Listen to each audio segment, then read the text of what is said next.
of Fox Sports. We are Fox Sports. We are LA.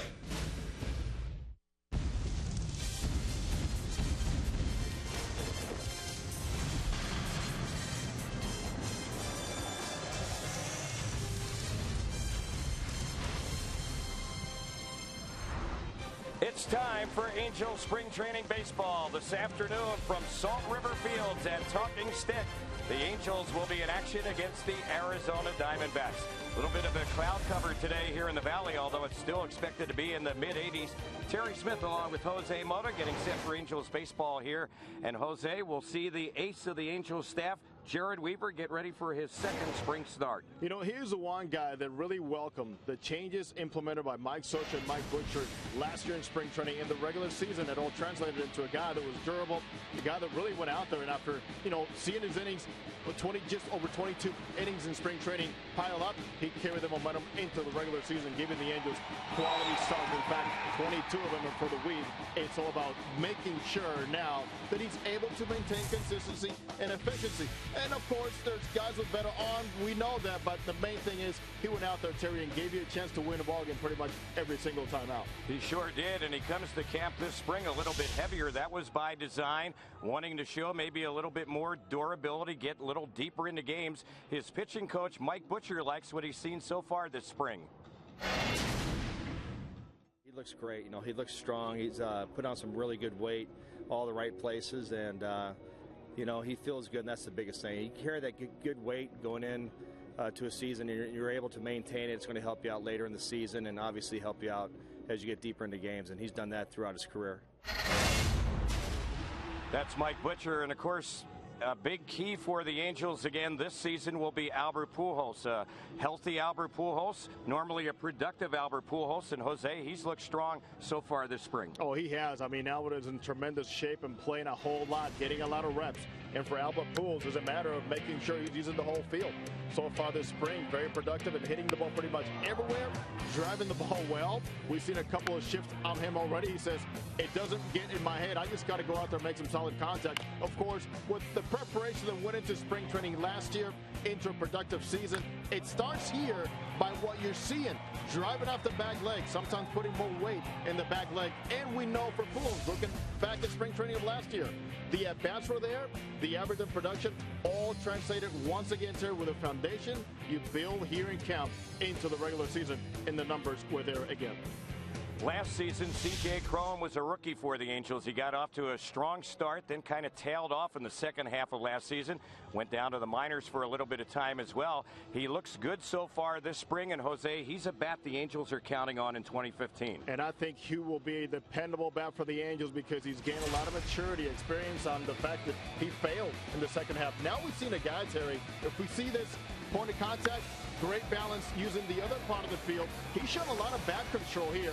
And also, of course, we see when he makes contact, it could go a long ways, as he did here just yesterday. Now, for Cronus, the important thing, make sure he stays on the ball, make adjustments throughout the at-bat, and make sure he covers the outer half, because in the regular season, it's going to be a feast of breaking balls down and away. Well, Jose, let's talk pitching, and let's talk about the Angels bullpen. It got off to a very rough start at the beginning of last season. Angels tweaked it a lot better in the second half of last season. It's not a typical Mike Scioscia bullpen, not many power arms in that bullpen, but a lot of reliability. Yeah, when you talk about power arms, I mean, everything started with Ernesto Frieri, a power arm that just could not duplicate the job from the previous season. But you have guys, of course, like Houston Street, who goes out there and pretty much puts the ball where he wants. You have movements and location from Joe Smith, that sidewinder.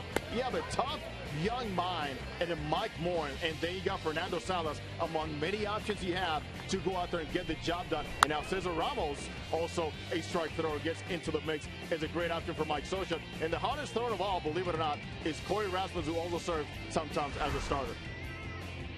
We know about velocity, here's what they present, but the main thing is, when you talk about power arms, it doesn't matter. It's about getting those key outs.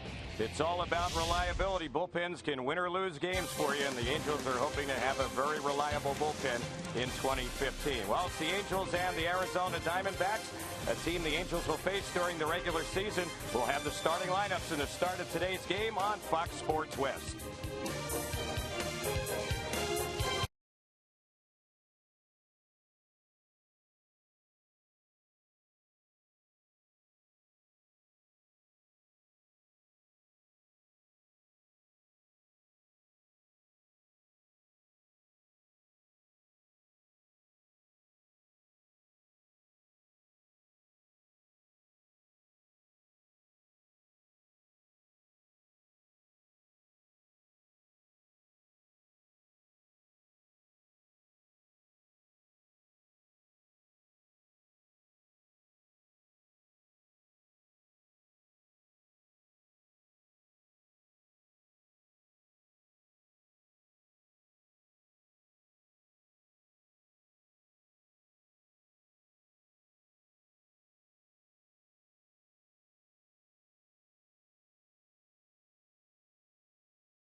Peaks at the distance. We are here at Salt River Fields at Talking Stick. Beautiful scenario here for baseball and spring training. Pretty much the field of a regular season game with a tremendous crowd and the best venue in spring training. Jose Mota with you along with Terry Smith as Mike Scioscia and the Angels visit with new first-year manager Chip Hale and the Arizona Diamondbacks for Angels baseball in our simulcast here on Fox Sports West and AM 830. The Angels starting lineup is brought to you by McDonald's. It is a perfect meeting of beef and cheese. McDonald's new triple cheeseburger, loaded with 3 100% pure beef patties and real American cheeses. Everything you love and more of it. Now available for just $2.49. For Mike Scioscia's Angels, a smiling Mike Scioscia. Cole Calhoun is in right field. The local kid was the following of fans is leading out for the Angels. American League MVP Mike Trout is in center. Batting third for the Angels, Albert Pujols at first base. David Freese is batting fourth. Freese is at third. Batting fifth is Eric Ibar, dynamic shortstop. Ibar feeling pretty good this spring. Chris Iannetta is behind the plate batting sixth. Matt Joyce, good to see him back in the lineup yesterday after a little bit of a scare with that side issue. He is the designated hitter batting seventh. Colin Cowgill, Colin Cowgill, is in left field batting eighth. And Grant Green, of course, swinging about well and getting his reps. He is starting at second base, trying to earn that job outright. And, of course, for the Angels on the mound is the Weave, the one and only Jared Weaver. As the Diamondbacks take the field with their pitcher on the mound, lefty Robbie Ray. A.J. Pollock is leading off in center. Ender Inciarte bats second in left field. Paul Goldschmidt, he is a star player and a quality citizen. Goldschmidt at first base batting third. David Peralta is in right field batting fourth. Yasmani Tomas, a Cuban acquisition, signs a free agent. Tomas designated hitter today batting fifth. Jake Lamb trying to get that job at third base is batting sixth, and he's playing third, of course, battling with Tomas. Peter O'Brien is a catcher batting seventh. Brandon Drury, young second baseman, bats eighth. And Nick Ahmed is a shortstop. For Ahmed and Drury, two youngsters trying to buy a job here in the big leagues. And, of course, it is all set and ready to go. There's a meeting amongst friends, Terry, many personalities here in town, and it gets better tomorrow. So, with all of that, I'll let you take over. All right, thanks, Jose. We are getting ready for Angels baseball. Halo is coming off a walk-off victory yesterday, a weird one at that, as the Angels won it on a walk-off wild pitch in the bottom of the ninth inning with 2 outs, coming away with the victory yesterday in Tempe, a win against the Texas Rangers. So we're set for baseball here at Salt River Fields at Talking Stick. We're in Scottsdale. The dimensions here, 345 down the lines, 410 to dead center, and in the alleys it goes 390. Angels have on their red tops and gray pants, white pants for the D-backs, and the burnt red colored tops. And the first pitch from the lefty Ray, that one is taken, and it's a ball to count. 1 ball, no strikes. 80 degrees at game time. Pretty thick cloud cover today. The pitch, that's fouled back behind the plate. And the count now, 1 ball, 1 strike. That's what you got to love about Cole Calhoun, man. He's not out there just trying to see pitches and take pitches. If he likes something early, even as a leadoff guy, because he's got such a good idea about the strike zone, Rojo is hacking. So 1 ball, 1 strike to count. And the next delivery, that one is lifted foul on the left side, back near the Arizona bullpen area, out of play. You know, that foul ball right there tells you that Calhoun was expecting the fastball maybe not to get on him as quickly. It's almost one of those heavy bat, heavy ball, foul balls. Ray's set. Here's the next pitch, and the lefty misses with that one. 2 balls, 2 strikes. Calhoun has had 3 hits 9 times up so far this spring. Infield is back. In fact, the middle infielders are back on the outfield grass. Shortstop Ahmed, second baseman Drury. So they're deep, and the pitch. That's a little bit low and outside. Full count, 3 balls, 2 strikes. Seeing pitches. That's what he does best. So we'll see what gives on the payoff. Ray making his second start this spring for Arizona, and the next delivery he walks him. Calhoun with a good at bat there. Made Ray throw a lot of pitches and ends up walking to start off the ball game. Here's Mike Trout. There's the idea. Calhoun took a swing, 1 out. And you saw what happened the rest of the at bat. He learned more about the fastball, what it was doing, and he laid off a couple of very close pitches because he studied.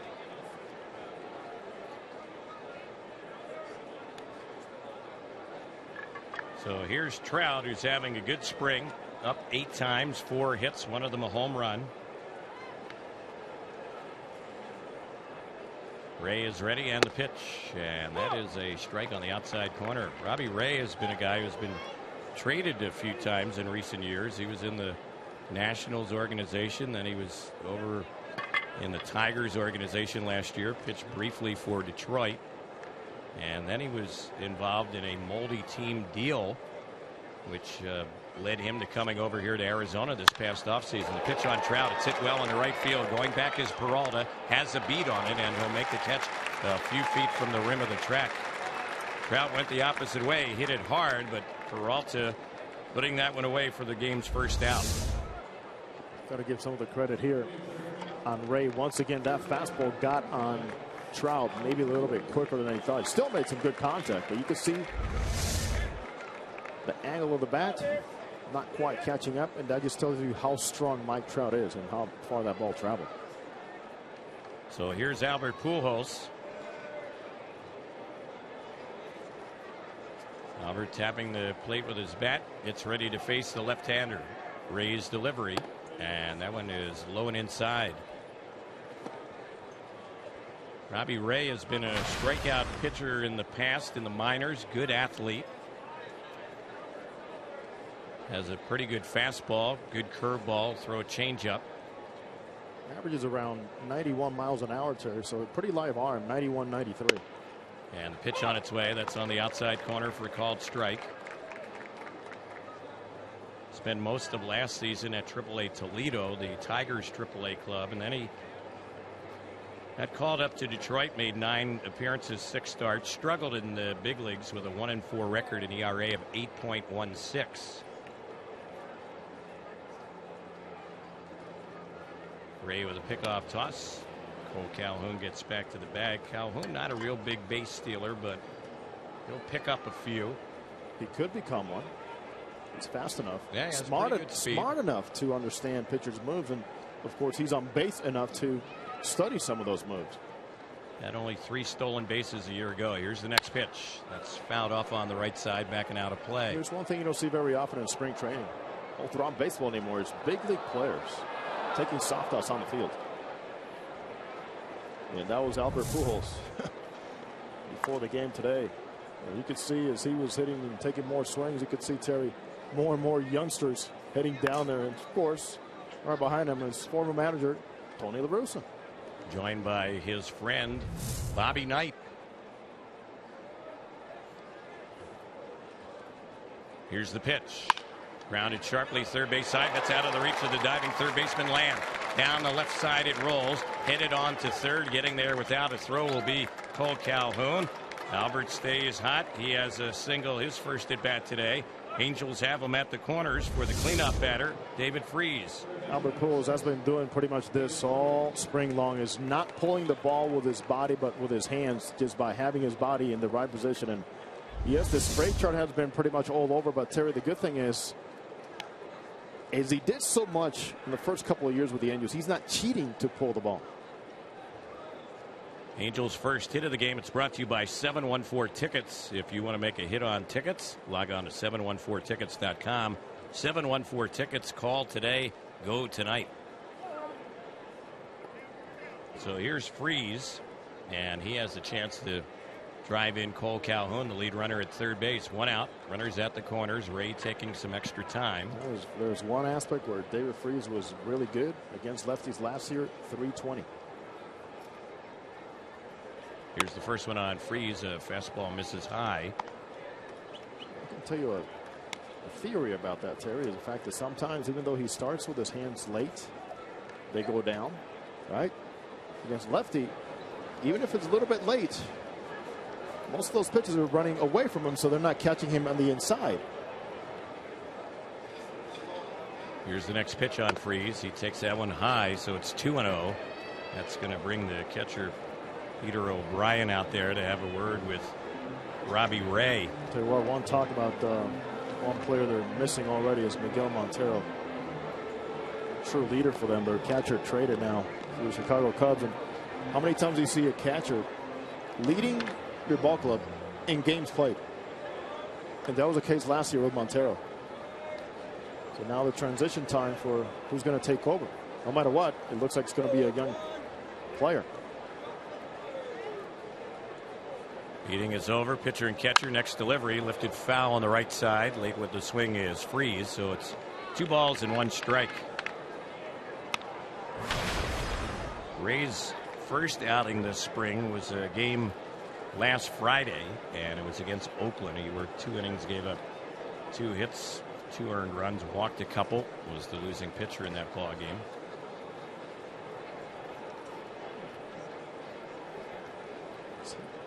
Two and 1 the count. Next delivery low, and now it's 3-1. Well, there's no doubt they are working Robbie Ray, and it all started by the man himself leading off, Cole Calhoun. Rojo does it again, and those pitches are piling up quickly. 16 pitches already thrown by Ray here in this first inning with 1 out. He's behind on Freese, 3-1. Here's the next delivery, chopped on the left side, fielded by the third baseman Lamb. Second for 1, relay to first, late, and a run scores. They were just not able to turn the double play, and lucky for the Angels, run on the board on the fielder's choice. Freese will get a run batted in. 1-0 Halos.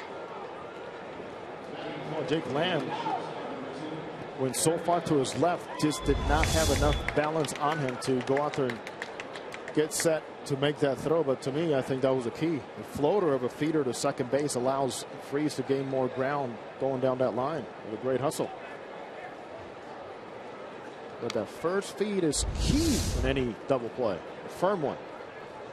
So the Angels on the board. Here is Ivar ripping a ball to Lamb, the third baseman, and he holds on to it. A line out will end the inning. Ivar couldn't have hit that ball any harder, but he's retired, and so are the Angels here in the top of the first. But a run in the first inning, 1 hit, 1 walk, no errors, and 1 runner left. After a half inning, it's the Angels 1, Arizona coming to bat on the Angels Baseball Radio Network and Fox Sports West.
We go to the bottom of the first, 1-0 Angels. Fans, it's time once again to go around the grill with Albertsons. When grilling veggies, lightly coat them in olive oil before grilling to prevent sticking and drying out.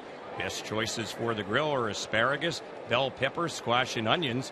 Around the grill, it's brought to you by Albertsons. You're in for something fresh. Sure. How about the eggplants? What's going on there? You know I like eggplant. Yeah, come on.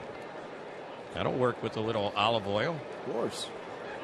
First batter up here for the Arizona Diamondbacks. Their leadoff batter, A.J. Pollock, center fielder. First pitch was a ball, and Weaver catches the outside part of the plate with that one for a called strike. 1-1 the count. This is, as Weaver calls, a little more dialing in and fine-tuning the secondary pitches today. Here's the next pitch, and that one strike on the outside corner. Pollock, a former first-round pick of the D-backs back in 2009. He was selected a few picks ahead of Mike Trout in that draft. Had an injury issue last season, broken right hand. Played in only 75 games. Pretty good player, though. And the pitch, he takes that one on the outside corner, and Weaver gets him looking. Struck him out. The weave is painting, and those secondaries are on. Glad to see that he established that pretty early with Chris Iannetta on where to set up. And he pretty much hit the center of the glove, the center of Iannetta's body, who was shifted to the right side part of the plate. Ender Inciarte, the batter, left fielder. Left-handed hitter. Weaver is set. Here's the pitch, and that one misses high for a ball to count 1 ball, no strikes. Angels have a report on Inciarte to cheat a little bit. Second baseman Grant Green in. So is Pujols. So is third baseman David Freese. Here's the next pitch. There's a bunt, third base side, but it rolls foul. So it's 1 ball, 1 strike. Inciarte hit .278 last year in 118 games for the D-backs. He was with them, and then they lost him as a Rule 5 draftee a few years ago, but he was later returned to them by the Phillies, who decided not to keep him at the major league level. You know what happens? Somebody picks up the Rule 5. The team that lost you goes, "Oh, he's way more valuable now. We just lost him." Yeah. Happens very often. Here's the pitch, and that one is low and in. Angels have a Rule 5 player in camp who's been impressive so far this spring, Taylor Featherston. It's been really good. Here's the pitch. Lined into right field. That's going to drop in for a 1-out single. Inciarte having a good spring for Arizona. He's on. And their best player, Paul Goldschmidt, will be the next batter. Inciarte did a good job sitting off speed. Watching exactly as Weaver warmed up and how Weaver pitched to A.J. Pollock. Goldschmidt, 27 years old. All-Star again last season, 2-time All-Star. And he has really become a fan favorite, kind of the face of this franchise now. Here's the pitch, and the first one is up and in. Interesting to see him bat, Jose, right-handed batter, the way he kind of tucks that bat back below his back as he gets set at the plate. The top of his bat looks actually awkward. Actually pointing down, but behind his right shoulder. Right. At one point. Toss over to first. Back to the bag goes Inciarte. But it's all part of a timing mechanism. Whatever makes you most comfortable, that's the way you're going to do it. It has made him comfortable throughout his career. He's been solid all the way around. Here's the pitch. That one is high. Snap throw to first, and just back to the bag goes Inciarte, who can run. He had 19 stolen bases last year. The umpires today calling balls and strikes, Pat Hoberg. And around the bases we have Adrian Johnson, Scott Barry, and Gabe Morales.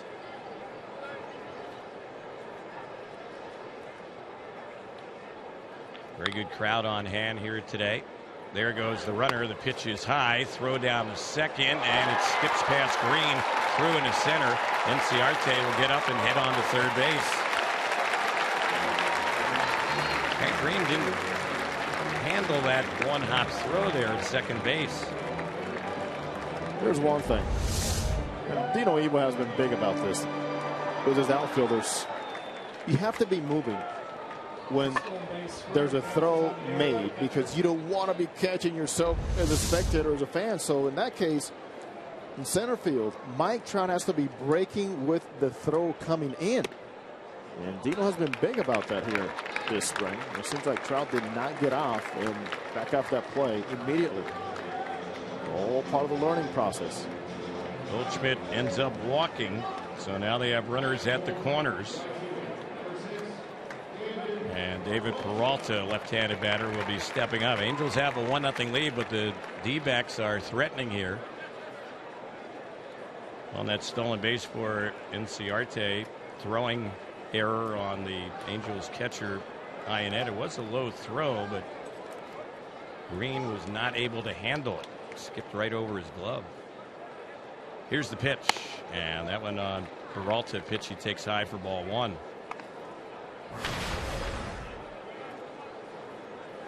Peralta hit .286 last year. One of those guys that people are going, where did he come from? Former independent league player. Very aggressive hitter. He likes to swing the bat. Doesn't walk much. Runner at first goes. Pitch is high. Throw down to second. One hot throw. Late. Other runner at third stays there. Inciarte, but another stolen base. Goldschmidt picking one up. He's a big guy, but he'll pick his spots. He had 9 last year. He's had as many as 18. The first full season, stole 18 bases in 21 attempts. Got to give credit on that ball being stopped, and also give a lot of credit to Mike Trout, who was hustling in that time. So now the Angels have pulled the infield in with runners at second and third, 1 out. Inning started off with a strikeout, but then a single and a walk, couple stolen bases, throwing error. Here's the pitch. That's low and inside. That is now 7 consecutive balls by the Weave. The D-backs showing a lot of patience. He walked Goldschmidt on 4 straight, and now he's missed on 3 straight here against Peralta. Yeah, Manny Tomas, the Cuban player, waiting on deck. Here's the pitch, and that's in there for a called strike. 3-1. Getting a feeling here of a regular season game with the stolen bases, the many pitches being taken, infield in already here in the first inning. Mike Scioscia wants to get some work in with his players in this situation. Here's the next delivery, and that is a breaking ball, low and in, nowhere close. Ball 4. So back-to-back walks. Bases are now loaded, and that'll bring out catcher Chris Iannetta to try and settle down Jared Weaver. Here comes Tomas. Much talked about player in the offseason. Much talked about player before he signed, who was going to win the bid.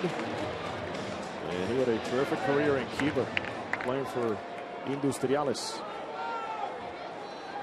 which is like playing for the Yankees. And that type of respect, and how many championships they've won. So everyone is set. Tomas 3 for 8 this spring with a homer. Goes after the first pitch and lifts it into very shallow right field. Going back is Albert Pujols. He'll make the catch. Fires the ball quickly to the plate. Runner at third base is holding Inciarte, and that'll be the second out. So that's just what Weaver needed right there. A shallow fly ball, not deep enough to allow that runner to score from third. What he needed too was a young, anxious player, and that pretty much played into Weaver's hands. I'm a little wild, but just a few balls here and there. Let me spread the zone a little bit more. And totally over anxious there is Tomas on some of the things he's been exposed to, or will be exposed to more in the big leagues. Spread the zone, did not get the job done. So here is the left-handed hitting Jake Lamb stepping up. Spent some time with the D-backs last year. The pitch, that one missed inside for ball. Pretty much has been, Terry, a switching of positions so far in spring training between Lamb and Tomas, third base, DH. And see who wins it outright. There's no DHing in the National League. Got to earn it. Play every day. Here's the next pitch on Lamb. Takes that one for a strike. He was the Southern League AA Player of the Year last year. Hit .327. And did come up to Arizona. 37 games, hit .230. Has Big-time raw power, scouts say about this player. Here's the pitch. He takes a lazy swing at that one, pops it into shallow left. Should be caught, and it will be by Freese, even though Ibar came over and bumped into him. But Freese holds on the outfield grass, and Weaver pitches out of a bases-loaded jam. Inning ends on that pop out. In the inning, no runs. They had a hit, 2 walks, 1 error, and 3 runners stranded. We've completed one. It's 1-0 Angels on the Angels Baseball Radio Network and Fox Sports West.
Chris Iannetta leads it up for the Angels. Second inning we go. It's 1-0 Halos, and the first pitch on Iannetta was a ball. This one is lined in the gap in left center, and it's going to bounce all the way out to the wall.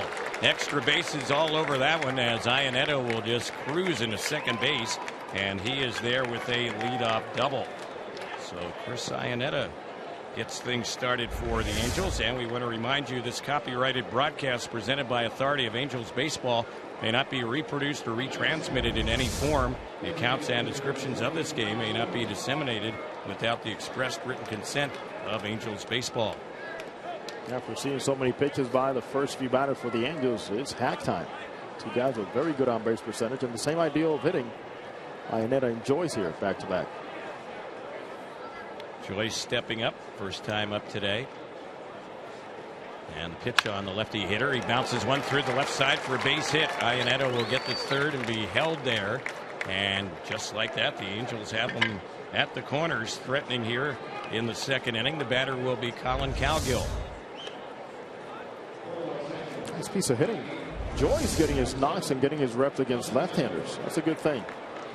As we've been saying throughout the spring broadcast, Mike Scioscia wants to give him every opportunity to be in there every single day, even though he has struggled in his career against southpaws. Cowgill, the batter. Chance to give the Angels another run. He's driven in 1 so far this spring. He's had 2 hits, 12 at bats. Raised pitch, and Cowgill took a cut at that one and misses it for strike 1. It is hack time. There's been enough information compiled by the previous hitters and Angels hitting coach Don Baylor, assistant hitting coach Dave Hansen, to tell the next wave on what to work on.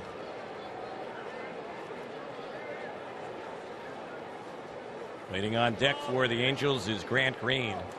Here's the pitch, and that one is a pitch that misses. A throw to second, runner breaks, throw goes into center field. Angels are going to get a run and have a runner at third base. So a gift run right there. That was not a good throw at all by O'Brien, the catcher, who's kind of questioning the home plate umpire, Pat Hoberg, a little bit. Maybe he felt that Calgill might have interfered with him to some degree on that throw to second. There's absolutely no chance there. Calgill just kept his ground but never got in his way or even near him. Aggressive base running paid off. Pressure on the D-backs.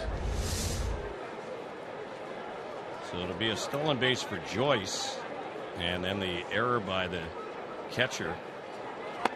Angels up 2-0 as Calgill goes after that pitch and misses it. 1-2 the count. 2-0 Halos here in the second. We saw Anetta make an error on a throw that hopped into center field. Now this is more of a sailing throw with that footwork by O'Brien. That's where the ball really took off. We have the infield in for the most part. Next pitch, and that one is cut on and missed, and fooled on that pitch was Calgill. He did not have a real good at bat right there. And that'll be the first strikeout in the game for Robbie Ray. It seemed like O'Brien and Ray had a pretty good scouting report here after leaving some fastball out over the plate, and the Angels hitters Iannetta and Joyce jumping on him. They were to execute with the breaking ball against Calgill effectively. So here's Grant Green. He's had 8 at bats so far this spring with 3 hits. Hit means another run. Infield remains in. And here's the pitch. That's low and inside.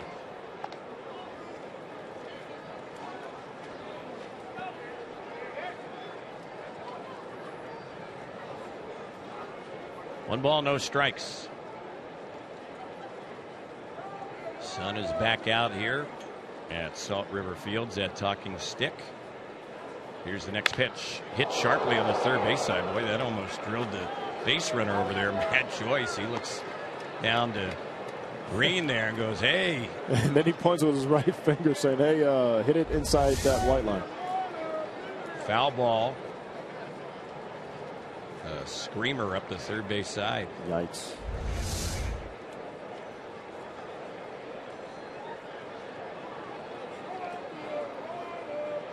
Green waiting patiently on Ray, who takes some time out there on the mound. Lefty is set, and here's the next pitch. Cut and a miss at that one. Mentioned Ray has a pretty good curveball. He's shown it here, Terry, against both Calgill now against Green. Here's where you have to tell yourself, what, as a hitter, well, if it starts around the knees, you got to let it go. 1-2 pitch. Bounced by the mound. This is going to get the runner home. The throw to first is in time to get Grant Green. But the Angels get another run in this inning. Angels have scored 1 run on a throwing error by the catcher, and now the second run in the inning comes in on a ground out. It's 3-0. For Grant Green, the biggest challenge is not going to be with the bats. He's going to give you a good at bat and put the ball in play. It's going to be more to be an everyday second baseman on how quickly he can adjust on plays, positioning, and all the things that go into the responsibilities of being an everyday second baseman. Here's Cole Calhoun, who fouls that one back over by the batter waiting on deck, Mike Trout. So Ray, Terry, even on Cole Calhoun here, changing the pattern. First pitch, breaking ball. Angels have done a little manufacturing in this inning, getting a couple runs, expanding the lead. Next one on Cole Calhoun. He chases it and lifts it in the air into left field. Lazy fly ball. Inciarte near the foul line will make the catch in fair territory, and that's how the inning will end. The Angels capitalize on the miscue in the inning and end up scoring 2 runs in the inning. 2 hits, 1 error, and nobody left. We are headed to the bottom of the second. 3-0 Angels on the Angels Baseball Radio Network and Fox Sports West.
We get ready to move to the bottom of the second. It's 3-0 Angels. And the first pitch on its way. That one is in there for a called strike. Brandon Drury is the batter. The D-backs kind of changed up their lineup just before the start of the ball game. Pretty quickly, too. And there's a pitch that is taken for a ball. 1 ball, 1 strike. So Drury is at the plate. He's hitting out of the 7-hole. And then they ended up changing catchers as that pitch is outside. 2 balls, 1 strike. And Tuffy Gosowicz is behind the plate. He's the batter waiting on deck. So our apologies. This happens often here in spring training. There's a pitch that's taken for a ball. In fact, tomorrow, as we had talked about earlier, Terry, Sean Newcomb will make the start for the Angels, not C.J. Wilson, due to an injury. Left knee, it appears, or one of those knees. I've seen the right or left. So it says one of C.J. Wilson's knees was injured during pitcher's fielding practice. And he will not make the scheduled start tomorrow. But looking forward to seeing Sean Newcomb on the mound, the youngster. Count now full on Drury. Good young prospect for the D-backs. 23 homers last year, drove in 95 runs. He's had a good spring, and there on that payoff pitch, Weaver freezes him, struck him out looking. Second strikeout of the day for Jarrett, and they've each come on called third strikes. And the painting continues after missing some spot there on the stretch of 8 balls and 9 pitches that he threw. Seems like he's regained the command and the good feel on the release. So here is the catcher, Tuffy Gosowicz, and first pitch that's in there for a strike. There's Tuffy. Right now, he would appear to be their starting catcher this season, even though he's a guy that has not played a whole lot at the major league level, only 41 games last year.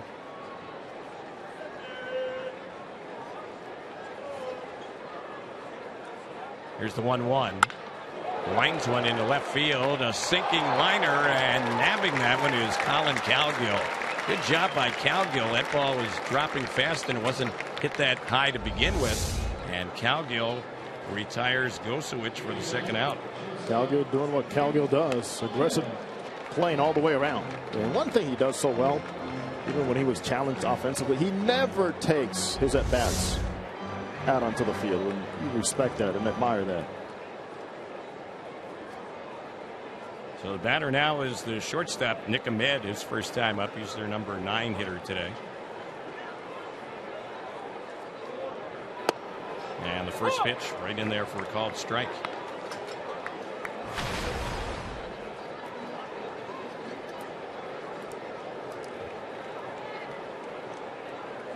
Here's the next delivery.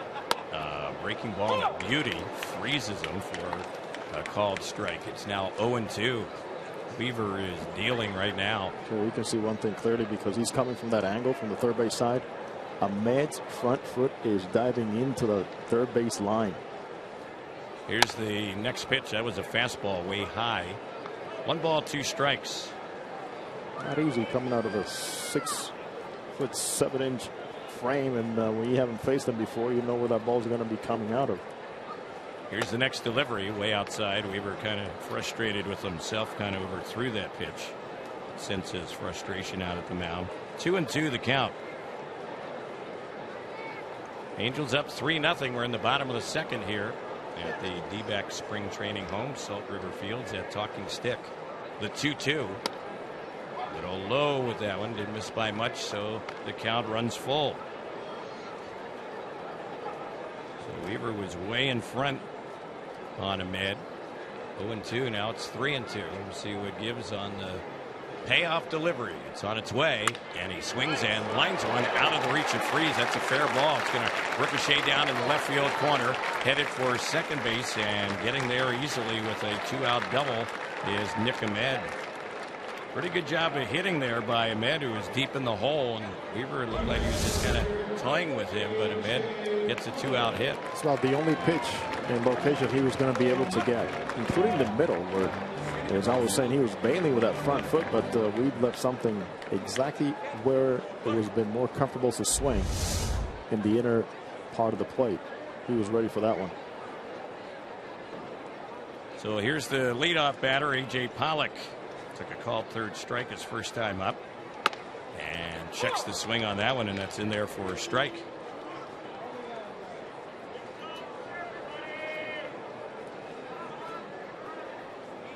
The Angels bat in the bottom in the top of the third inning. It'll be Trout, Pujols, and Freese against Ray. Although there is some action for the D-backs in their bullpen. We'll see if they make a pitching change. Next pitch, that's lined in the left field, and that's going to drop in and drive in a run. Ball kicks around down the left side. Scoring easily from second base is Ahmed. It's a 2-out RBI double for Pollock. And Arizona on the scoreboard with a 2-out run. It's now a 3-1 Angels lead. That's the one thing Jared Weaver cannot do is miss locations. He does it here again. Change up in the zone, as he had also missed on Ahmed. And D-backs hitters, knowing that the plan was, they saw from the very first inning that he needs to work on that breaking balls. He's working on the off-speed secondary pitches, and he's up to a couple out over the plate here this inning. So back-to-back 2-out doubles and a run for Arizona. Here's Inciarte. You got to give them credit for being ready, Terry. And the pitch. This is lifted into right center field, but they're waiting, making the catch in medium right center is Cole Calhoun. That'll do it for Arizona in their second inning run. 2 hits, no errors, and they leave a runner on base. We've completed 2 here. The Angels have a 3-1 lead on the Angels Baseball Radio Network and Fox Sports West.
Mike Trout leads things up for the Angels as we go to inning number 3. It's 3-1 Halos. First pitch on Trout. He fouls that one back to the screen. Fans, the annual Angels 5K and Fun Run presented by St. Joseph Hoag Health will take place Saturday, April the 11th. Participants will run a course through Angel Stadium, receive a commemorative shirt, a 2015 5K medal, as well as a voucher to watch the Angels play later on that evening. For more information and sign up, visit angels.com/5K. Here's a bouncer. It's hit to the first baseman. Goldschmidt will flip to the pitcher, and Ray just beats Trout to the bag over there at first base. Pretty close play on that 3-1 ground out. I want to remind you that the Angels 5K and Fun Run, all the proceeds from that event will benefit the Angels Baseball Foundation. Pretty good job there by Ray getting off the mound and not watching the play as Mike Trout was getting down that line. He had him beat by a lot. And also, he's had him beat with a fastball 2 times today. But once again, you see the strength of Mike Trout and the quickness where he's able to put the barrel on it. Here's the first one on Albert, and that's a little bit up and in for ball one. They have a big crowd here today. It looks like a 5-figure crowd, and it was on Sunday here that they had their biggest spring training crowd ever at this ballpark. They had almost 13,000 for Sunday's game against the Giants here at Salt River Fields at Talking Stick. But boy, there aren't too many open spaces even in the grass areas, the berms here today. The pitch, that's grounded foul over on the left side. It's about as good as it gets here in spring training for any facility in any part of the country. Diamondbacks share this facility with the Colorado Rockies. So there's baseball here every day, either a D-backs home game or a Rockies home game. There's a liner right at Goldschmidt, and boy, he was playing perfectly off the bag over there at first base. Albert Pujols looks like he could begin the season today. He is on everything. And you can see it's not just about holding one, which he did with authority in the first inning. It's about just staying on the ball and using his hands like it's been a long time we haven't seen from him consistently. Here's David Freese at the plate, and there's a cut and a miss. You look at Goldschmidt over there, Jose, and he plays about as far off the bag at first base as just about any first baseman you'll see. Which was what we saw the first year, remember, with Albert Pujols, same thing, where Howie Kendrick was, remember, telling me, like, it seems like Pujols is always next to me. Yeah. And across the infield, guys had to make sure they checked well, make sure Pujols was on the bag, and a lot of times he was just getting to the bag as the ball's arriving.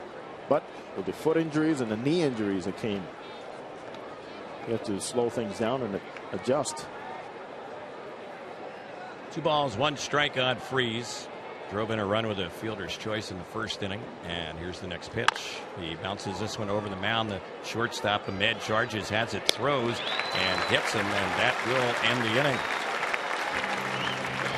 Angels have a quiet third, go down 1-2-3. We're headed to the bottom of the third. Halos up on the D-backs 3-1 on the Angels Baseball Radio Network and Fox Sports West.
Fans, be sure to tune into the Rich Eisen Show weekday mornings. He has great guests and topics daily. That's the Rich Eisen Show, 9 to noon on Angels Radio, AM 830 KLAA.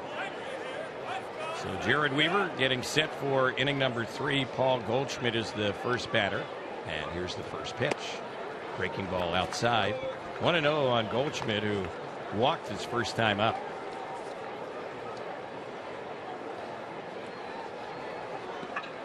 Here's the 1-0. And that fastball in there for a called strike. See what Weaver brings this time. Is he trying to get set and get a better feel for some of the off-speed pitches that, even though with some he's gotten outs, have not been located all that well. Next delivery. Took a little something off that one. It's in there. Called strike 1 and 2. Much better in order to lock up a guy like Goldschmidt. He had some late spin on that one. And the 2-strike delivery. That one misses high. 2 and 2. Goldschmidt has had back-to-back 300 seasons, but he is a guy who will strike out. He struck out 110 times last year. 2 strikes on him here. And the 2-2 delivery. He cuts it that one, fouls it up on the right side out of play. You want to talk about anticipating a swing, a pitch and sitting on it?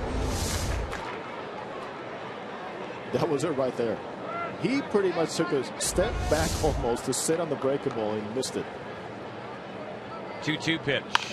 This one's chopped softly on the third base side. Freeze charges, has it, throws, and easily gets Goldschmidt for the first out. 1 away. David Peralta will be the next batter.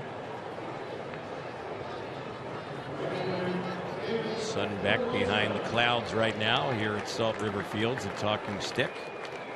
After this ball game here today, Angels will play 3 straight at Tempe Diablo Stadium. Cubs will be visiting Tempe Diablo tomorrow, and the Padres on Friday.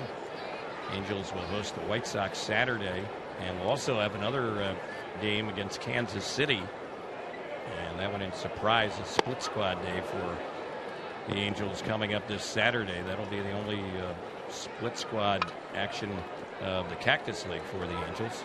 That was pitch number 25. That was the first swing and miss of the afternoon against Jared Wheeler. Here's the 0-1. Peralta takes it low and in. Weaver's 2 strikeouts today have come on called third strikes. Here's the next pitch. That's a pitch that misses inside for a ball. Let's pause for station identification on the Angels Baseball Radio Network and Fox Sports West.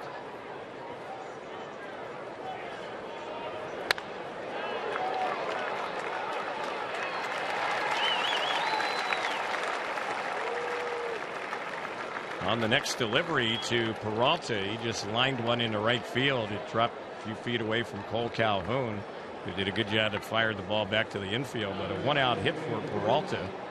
And the D-backs now will send up their DH, Tomas. Tomas fooled totally by Weaver as he was a little over anxious after Weaver had walked on 4 straight and had gone deep on a count the previous batter. He got him to chase a pitch out of reach. Pitch on its way. It's fouled off just to the right of our booth, backing out of play. Tomas hit an opposite field 3-0 home run. 3-0 count home run opposite field here in camp. And what his manager Chip Hale and among veteran players saying, he does take a very solid batting practice. It's not just a launching show. Here's the next delivery. He lifts this one high in the air into very shallow right center. Grant Green is going back. Coming in is Cole Calhoun, and it's Green who ends up making the catch, even though the 2 kind of bump out there in shallow right center. We've seen that happen a couple times today. Freeze and Ibar, and now Green and Calhoun. It's a different type of sky than what you usually have in Arizona, but it's a play where, if anything, Grant Green has to be a little bit more expressive. And this is going to take some getting used to. As Cole Calhoun probably was not looking down at all, just didn't see Green do anything with his arms or his hands. So Tomas is retired. 2 are gone. Here's Jake Lamb. Left-handed batter. Runner goes. Pitch a strike. Throw down to second. And that takes a hop. It's going to be late. Another stolen base for the Diamondbacks. Ibar didn't handle it cleanly, but kept the ball beside him. It was another low throw from Iannetta. And that's stolen base, the 3rd already in this game for Arizona. Now they're bringing all that information. Remember, Chip Hale was the bench coach for the Oakland A's. And he knows well about the Angels' tendencies. And obviously Weaver, who gave up 25 stolen bases last year. He hadn't given up that many in a couple of years. 0-1 pitch. Drilled down the right side, but a foul ball. 0-2. Taking a look at the Ram out of town scoreboard. It's brought to you by the Ram 1500 Green Card Journal's 2015 Green Truck of the Year. Visit ramtrucks.com to learn more about the fuel efficient Ram 1500. And we'll update you on a couple of games in the Florida Grapefruit League in just a moment. Here's the pitch. Fouled off on the left side. Red Sox beat the Yankees 10-6. A-Rod hit a home run in that game for New York in a losing cause. And the Marlins over the Mets 7-4. Matt Harvey, who started that game for the Mets on the comeback trail, 2 2/3 innings. He gave up 6 hits and 2 runs, but he was throwing 98 miles per hour today. He hit 99 his first outing. There's one that's fouled off, and of course he's coming off of the Tommy John elbow surgery, so no real drop as far as velocity. Matt Harvey, former Angels draft pick. Unable to come up to an agreement. Yep. Angels drafted him out of high school. He did not sign and then went to college. Here's the pitch. Swing and a miss. Fooled on that breaking pitch as Lamb struck him out, and that's how the inning went for Arizona. Third strikeout today for Weaver. No runs, 1 hit, no errors, and 1 left. Diamondbacks have already left 5 on base in just 3 innings. We're headed to the 4th. Angels have a 3-1 lead on the Angels Baseball Radio Network and Fox Sports West.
The Diamondbacks as we head to the 4th inning, 3-1 Angels.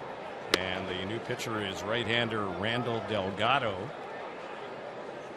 Native of Panama, 4-4 record last year, 47 games, 4 starts. Fastball, slider, curve, and changeup pitches he'll feature. Pitching change, it's sponsored by the Irvine Auto Center, where it's March Markdown Madness time. Huge markdowns in every Irvine Auto Center store. Shop online at irvineautocenter.com or visit them where the 5 and the 405 meet at Lake Forest Drive in Irvine. First pitch on Eric Ibar, taken for a called strike. These are former winter ball teammates, Ibar and Delgado, in the Dominican Republic. Here's the next pitch, and a high pop into shallow right, foul territory. The first baseman goes back, and Goldschmidt will make the catch. Easy out. Ibar retired. Well, we talked about some of the familiar faces, Terry. New faces here in this Diamondbacks organization with Dave Stewart, general manager, Tony La Russa, chief baseball officer, new manager in Chip Hale, but also it's good to see Mark Grace, now the assistant hitting coach, here with the uniform on. And as we know, what a popular Cub he was, and what a popular Diamondback too. He was. He's been in various roles here with Arizona. He used to be one of their television broadcasters. Along as also a Fox national broadcaster for years. So Gracie is back. Good to see him today as the assistant hitting coach to Turner Ward. Here's the 1-0, and that's outside and low.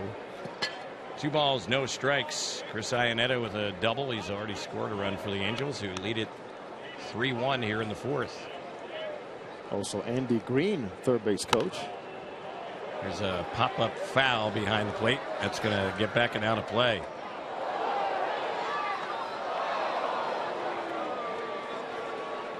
Two balls, 1 strike.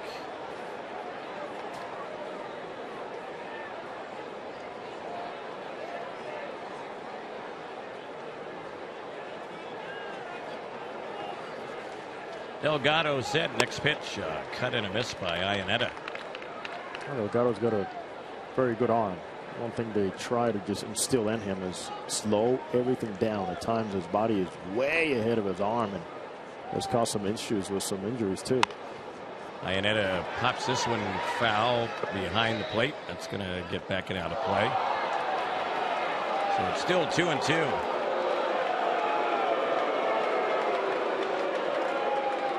Angels this spring a 3-3 record. Diamondbacks have gone 5-2 this spring. Diamondbacks almost lost 100 games last year, and they've had non-winning seasons 5 of the last 6 years. Here's the pitch, and Iannetta fooled, just kind of waved at that pitch, struck him out, and that's out number 2. The stuff is there, and Delgado has bring it. Fooled Ibar and also fooled Iannetta. He's one of those guys that can serve multiple roles for you. He's a long reliever. Come get you an out against a right-hander and also start for you, which is, of course, what he preferred to do, be a starter. Big acquisition, Terry, for them this offseason was former Rookie of the Year Jeremy Hellickson came over from the Rays. And they are looking for people to fill those slots in their rotation. 1 ball, no strikes to count. Matt Joyce, the batteries, had a single, and the pitch, he takes that one for a ball. Diamondbacks have had some tough luck with some of their starting pitchers in recent years, and they've had to plug some holes pitching wise. Patrick Corbin missed all of last season after having an all-star year the year before in 2013. He's not going to be back until probably June. Bronson Arroyo had Tommy John elbow surgery last year. This is after Arroyo had a tough time finding a job, and what you kept hearing about him was how durable he was. Well, yeah, he had never been on the disabled list, and then Arizona signs him, and he has Tommy John surgery. He is likely to be back sometime around the midway point of the season, as that one is fouled back and out of play. Ruby De La Rosa, whom they acquired from the Boston Red Sox, has thrown the ball very well. Also trying to earn one of those spots in the rotation.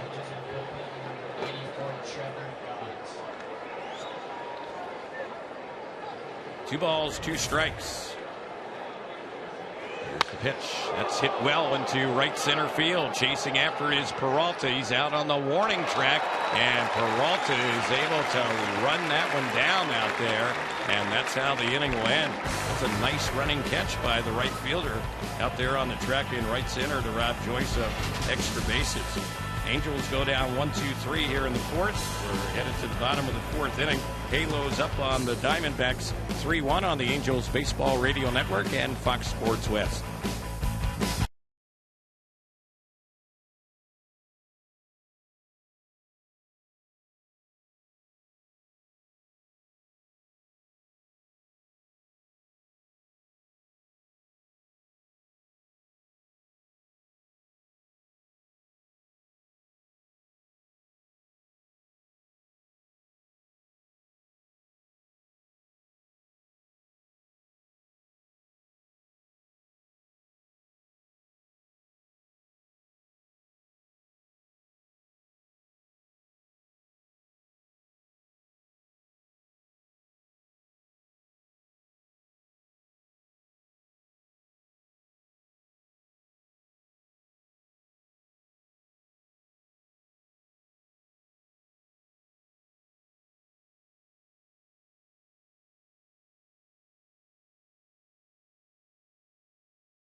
Angels up 3-1 as we go to the bottom of the fourth inning. The score update brought to you by Experian. Get your credit swagger on at Experian.com. First pitch from Jared Weaver. He's still in there working in his fourth inning now. And the pitch, a breaking ball in there for a strike. Brandon Drury, Tuffy Gozowicz, and Nick Ahmed, bottom third of the batting order. There's a pitch that's outside. 1 ball, 1 strike. What we're looking for here from Jared Weaver, a better finish, and to be able to finish off his pitching quota, which is around 60 today. Next one is fouled off on the right side, backing out of play. I mean, better finish in many ways, which is on he finishes on the mound and as a release point. Additionally, on making sure he leaves this mound today with a good feeling. I know he's going to be a little upset about some things that have happened. Pitches not made or performed better, but nonetheless, it's another step. Here's the next delivery, and checking on that one and holding up is Drury. 2 balls, 2 strikes. Angels today have slated Matt Lindstrom, Jeremy McBride, Drew Rucinski to see action, and the pitch. This one is hit well in the left field. Going back is Cowgill, still going back, and that ball is gone. Drury with his second home run this spring. Had 23 in the minors last year. And that cuts into the Angel lead. It's now a 3-2 Halo advantage. Well, there goes Mike Scioscia. Pitches are over, and Weave is not going to leave with a good feeling here. As he dropped his arm, he's making indications over on the mound. And certainly another pitch that it doesn't matter what level you throw it at, was hit a long ways. It should be hit a long ways. So Weaver officially goes 3 innings today, gives up 5 hits and 2 runs. This call to the bullpen. It's brought to you by Farmer John. You're tailgating under the Big A or watching the game at home. Pick up Farmer John hot dogs, smoked dinner sausage to get that authentic stadium taste anytime. Visit farmerjohn.com for recipes that are sure to be a home run. It's like Trevor Gott will be taking over. We have a break in the action. Pitching change coming up on the Angels Baseball Radio Network and Fox Sports West.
Pitcher for the Angels, his first delivery, it's a 2-hopper, hit the eye bar of the shortstop. His throw low, but dug out nicely by Albert Pujols. And retired is Gozowicz, the catcher, and that'll be the first out. Get it near Albert Pujols. He's going to go out there and pick it for you, especially now that the plantar fasciitis is not an issue, the knee is not an issue. A more flexible Albert Pujols around the bag. Nick Ahmed, who has a double, will be the next batter.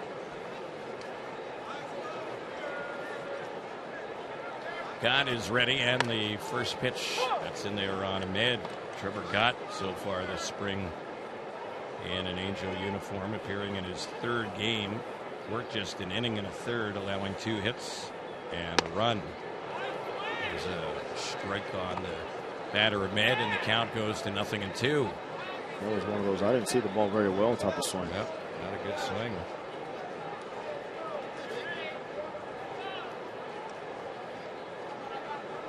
Gott is set. Here's the 0-2. And that one was framed by Iannetta. Didn't miss by much. 1 ball, 2 strikes. So, man, I guess he is one of those guys that he'll open up the stride. He'll give the pitcher a lot of the play because he does stride toward the third baseline. Now, as we saw earlier, if he misses in the inner half, he's going to be able to make solid contact as he did against Weaver. Got doubled down the line on his first at bat. Gott is ready. The count 2 balls, 2 strikes. His next delivery, it's fouled back behind the plate.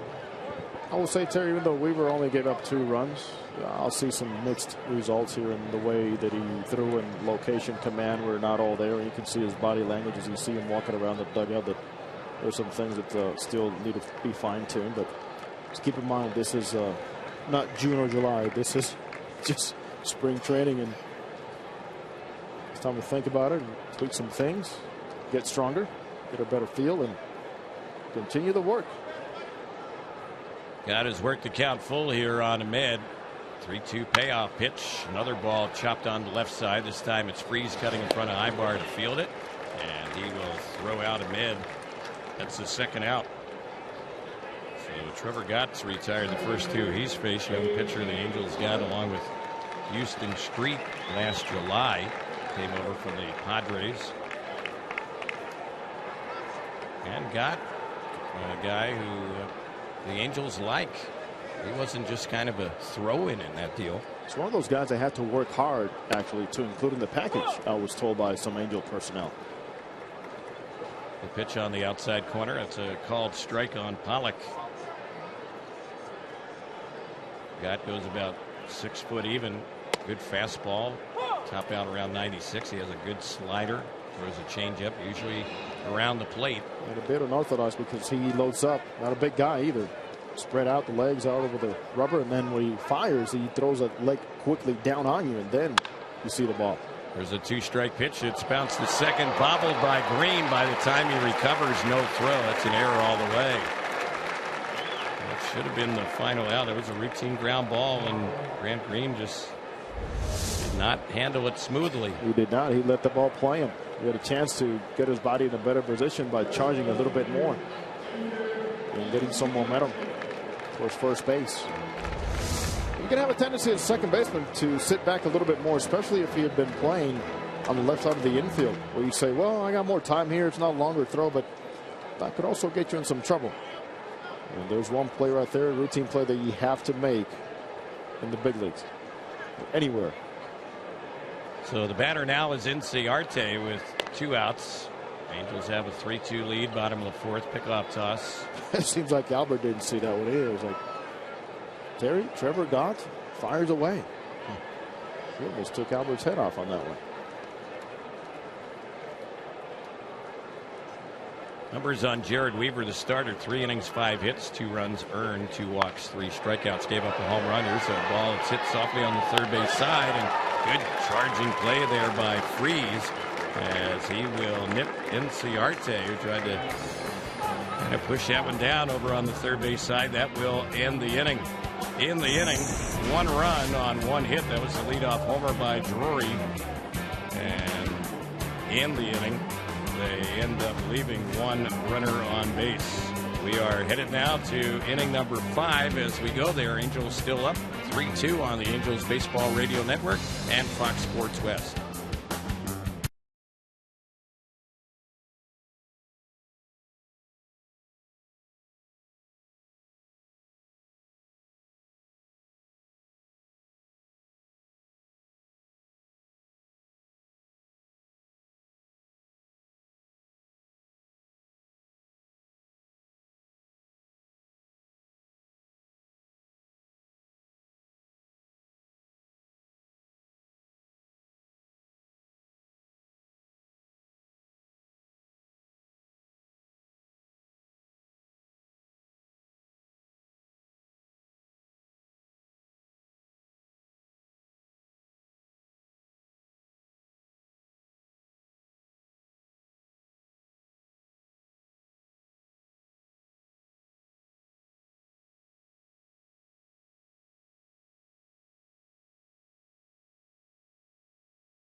Fifth inning we go. Angels up 3-2, and the first batter will be Colin Cowgill against Randall Delgado, working in his second inning. And the pitch on its way. That's in there for a called strike. Cowgill struck out his first at bat. That was against their starter Robbie Ray. Angels have Drew Rucinski up in the bullpen. There's an off-speed pitch low and away. 1 ball, 1 strike. Cowgill steady diet of breaking balls from the lefty Ray. Now he gets to see somebody with a very large arm from the right side in Delgado. Here's the 1-1. A little bit inside. It misses. 2 balls and 1 strike. Fans, live Angels baseball back in 2015 with MLB.com at bat on your smartphone or tablet. Stay connected with live radio broadcasts, stats, breaking news, and more. There's a swing and a miss, and it's a 2-2 count. Don't forget, download MLB.com at bat, the #1 app for live baseball.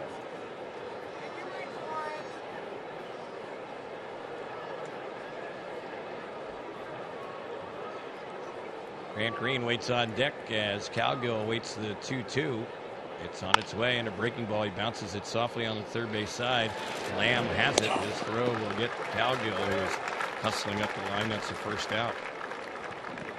Good job by Lamb cutting across and getting his body in a good position to throw the baseball. A lot of times, even if your feet are not as set as you want them to be, as we saw what happened to him earlier in the game on the attempted double play. Well, if that front shoulder is pointing that way, you give yourself a very good chance of getting that throw where it's supposed to go.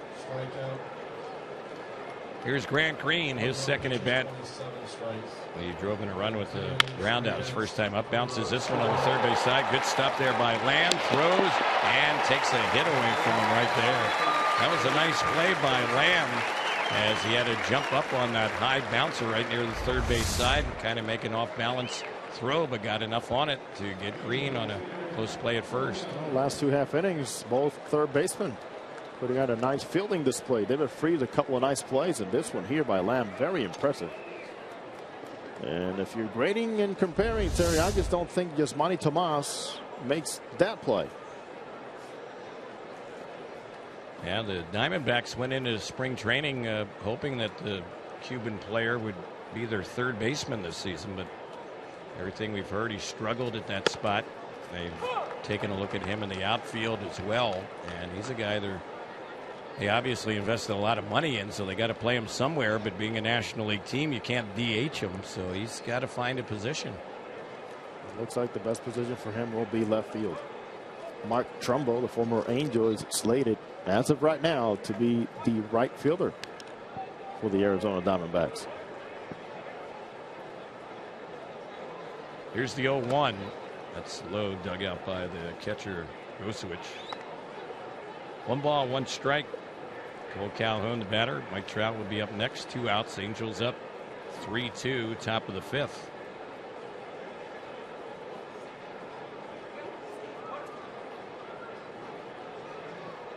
Delgado's pitch. It's fouled back to the screen. Understand tomorrow when the Angels host the Chicago Cubs that the actor Will Ferrell will be at Tempe Diablo Stadium. In fact, he's going to be at 4 other ballparks tomorrow as well. And he's actually going to be in uniform for the various teams that are playing, that he will be at their ballparks tomorrow. The pitch, that one is cut on and missed, and down on strikes goes Cole Calhoun, and that will end the inning. We'll pick up on that Will Ferrell story. It'll be interesting to see how it all plays out tomorrow around the Cactus League here in Arizona. Quiet inning for the Angels in the 5th. No runs, hits, or errors, and nobody left. We're going to the bottom of the 5th inning. Angels are up on the D-backs 3-2 on the Angels Baseball Radio Network and Fox Sports West.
Angels bring in reliever Drew Rosinski to take over for Trevor Gott. Call to the bullpen brought to you by Farmer John. If you're tailgating under the Big A, watching the game at home, pick up Farmer John hot dogs, smoked dinner sausage to get that authentic stadium taste anytime.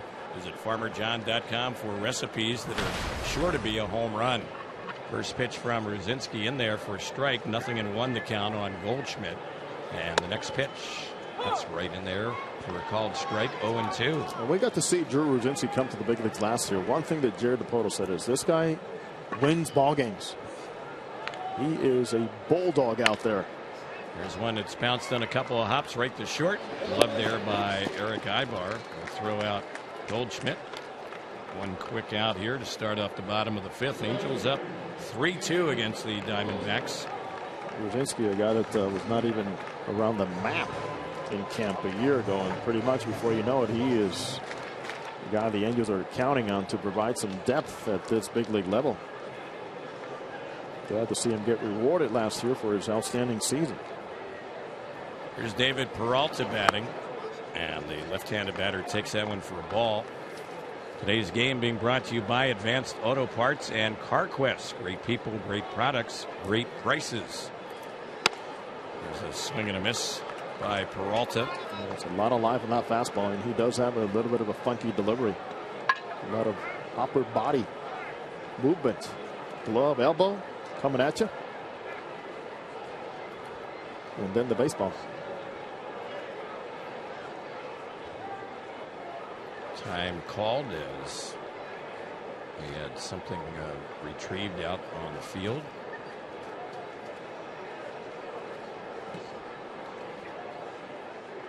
Rosinski is set. Here comes the next pitch, and that's in there for a called strike. Rosinski will throw fastball. That's kind of a slurve, a split finger pitch, change up as well. Ball grounded right to second. Green stops it a few feet back on the outfield grass, has to hurry the throw and gets Peralta for the second out. So a couple of ground ball outs. Manny Tomas will be the batter. I can see Alfredo Griffin getting the direction from Mike Socha. You know what? Go out there and spend more time on the backfields with Grant Green. Let's get this thing squared away. It almost seems like that ball, too, was going to give him a little bit of trouble. And it's never easy when you have that cut of grass dirt in front of you and some snaking going around to stay with it. Here's Tomas taking that pitch for a strike. The way some of the grass is cut in so many big league fields, that ball hits the grass and it's never a straight arrow into your glove. The pitch that's outside, 1-1 on Tomas. He has a thick body type. He weighs about 255 pounds, a little over 6 foot tall. And the next pitch, he cuts it that one and misses it. Well, just like so many of the other Cuban players, he escaped Cuba and settled residency in Haiti. Impressive body. He was a teammate of, imagine, Jose Abreu in the Cuban national team for the World Baseball Classic.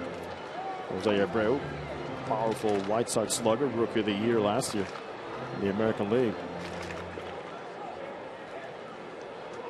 1 ball, 2 strikes. The next delivery, a little flare in the center field. That's going to drop in for a base hit. 2-out single for Tomas. And the batter will be Jake Lamb. That is hit number 6 in the ball game for Arizona. Last half inning, we were mentioning the actor Will Ferrell will be at the Angels Cubs game tomorrow. He's going to play for each team in that game. It should be interesting. Not just each team, but supposedly play every single position. Gotta love it. And then he's going to go to 4 other games tomorrow as well around the Cactus League and do the same thing, play for each team. Yeah, that's pretty cool. The way, in fact, starting times have been accommodated, so he's going to be able to make the appearance at every ballpark he needs to go. So, and also for a great initiative, too. I mean, there's certain positions it's going to be challenging for him. I mean, if this all turns out to happen, he's going to have to pitch. I don't know if he's just going to throw one pitch or face one batter. Terry, all we know is one thing, too. We got information. He will be transported in a helicopter from place to place. That's how he's going to get to all these other stadiums so fast tomorrow. Here's the pitch. It's fouled off. They've already been mentioning the fact that he's going to be here at this ballpark tomorrow. So he's got a busy schedule, and it's going to be interesting to see how it all shakes out.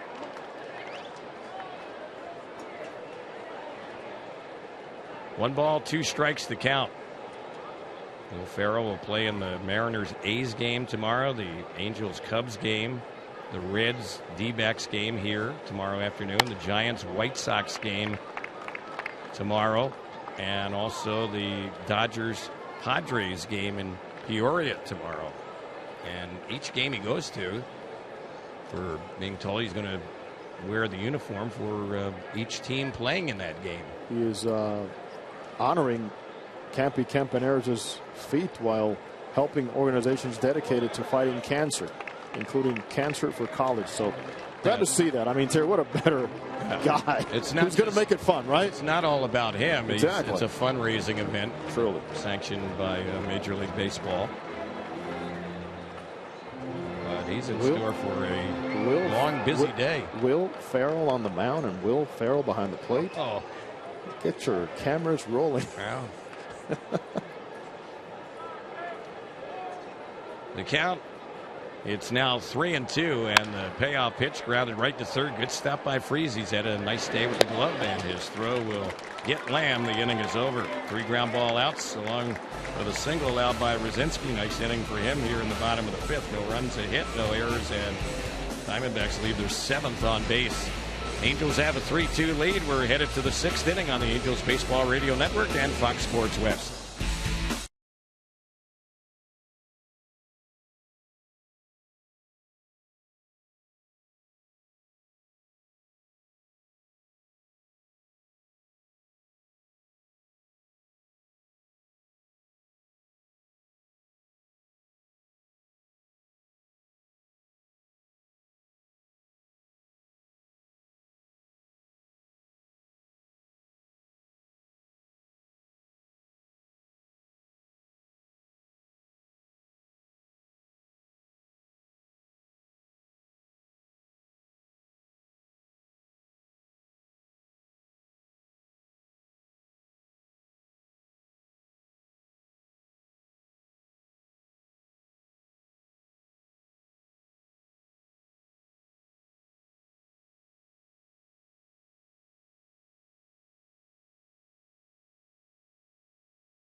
Come on, let's win and beat the Diamondbacks.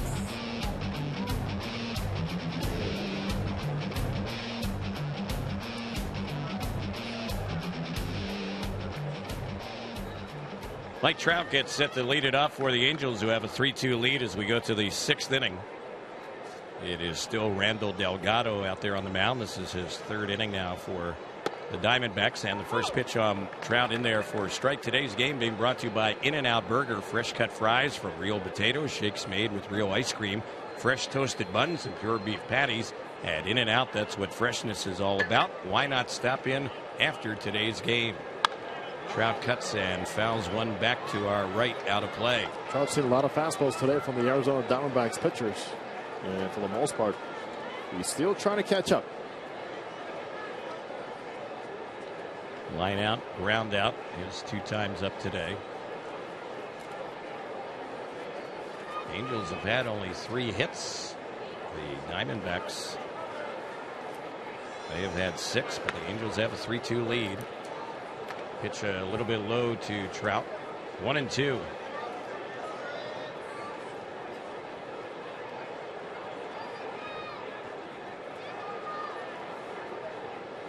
Delgado's 1-2 pitch. Low and outside. 2 balls, 2 strikes.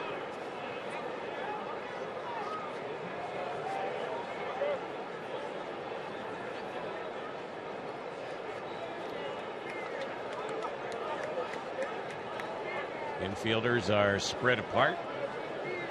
And as we've seen most of the day, Ahmed and Drury play a foot back or so on the outfield grass. The shortstop and second baseman. Trout just fouled one back behind home. 2 balls, 2 strikes on Mike. 2 times Mike Trout has grounded out to the right side here this spring. It is not something he does very often in the regular season. Usually elevates when he hits the ball to the right side. The 2-2 pitch. Low and away. Trout with a good eye runs the count full here against Delgado. Delgado has retired all 6 batters that he's faced with a couple strikeouts. And the right-hander's payoff on Trout. Called 3rd strike on the outside corner. Mike didn't argue with Pat Hoberg, the home plate umpire. Just put his head down. He knew he took 1 pitch too many there. And Hoberg has been pretty consistent from the very first batter that Jerry Weaver pitched to and calling that pitch out there. Also, so during the at-bat, Terry, how Mike Trout is still getting used to the idea of keeping that 1 foot in the box. And he has admitted he is one guy that needs to work on it in the regular season. Here's Albert Pujols, who has hit the ball hard today, 1 for 2, and he takes that one for a called strike.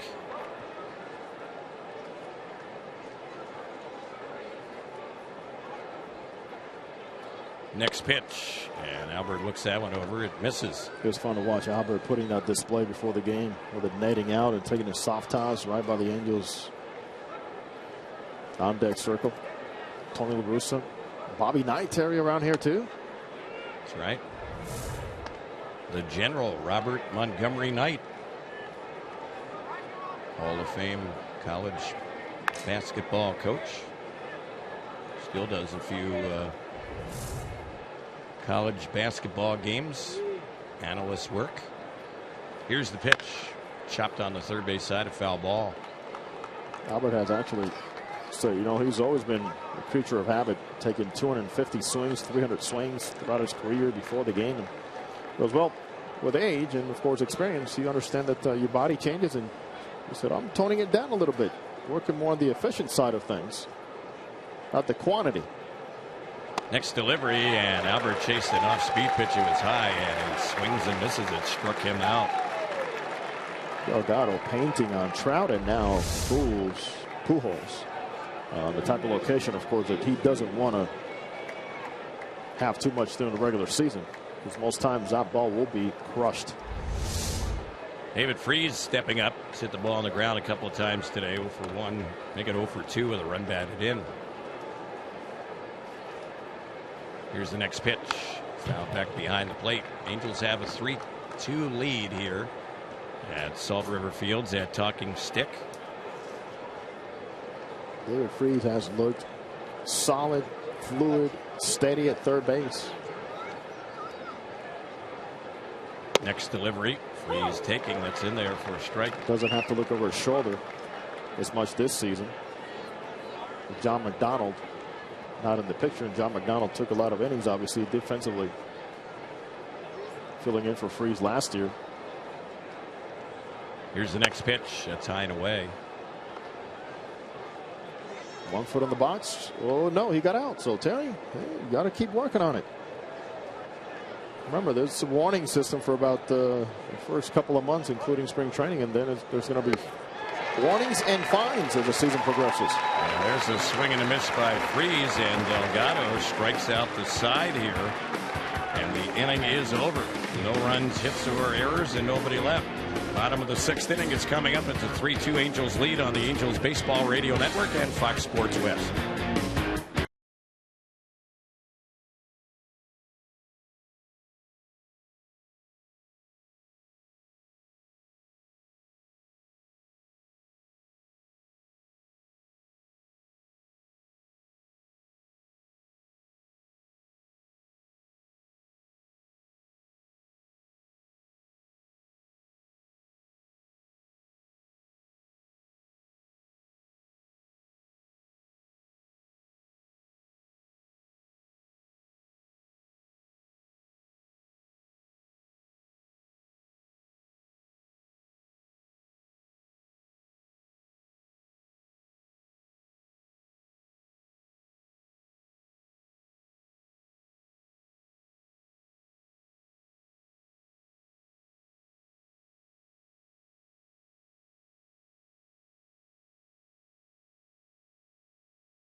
Angels have made a lot of changes out in the field. We'll pick those up for you in just a moment. First pitch from Ruzinski was a ball, and that one misses ball 2. It's 2 balls, no strikes on Brandon Drury.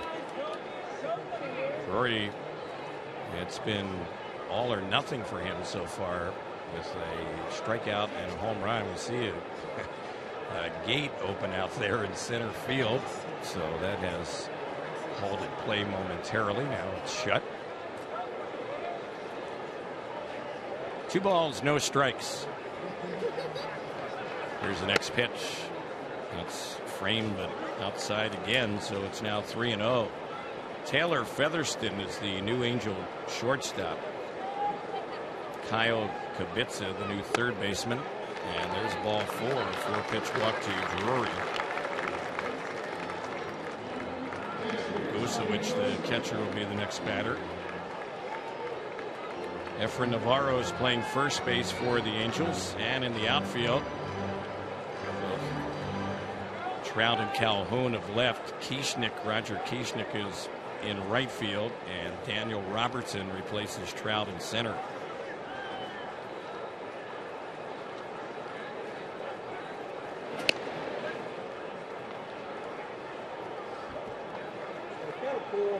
Catcher Tuffy Gosewich is at the plate, 0 for 2 today.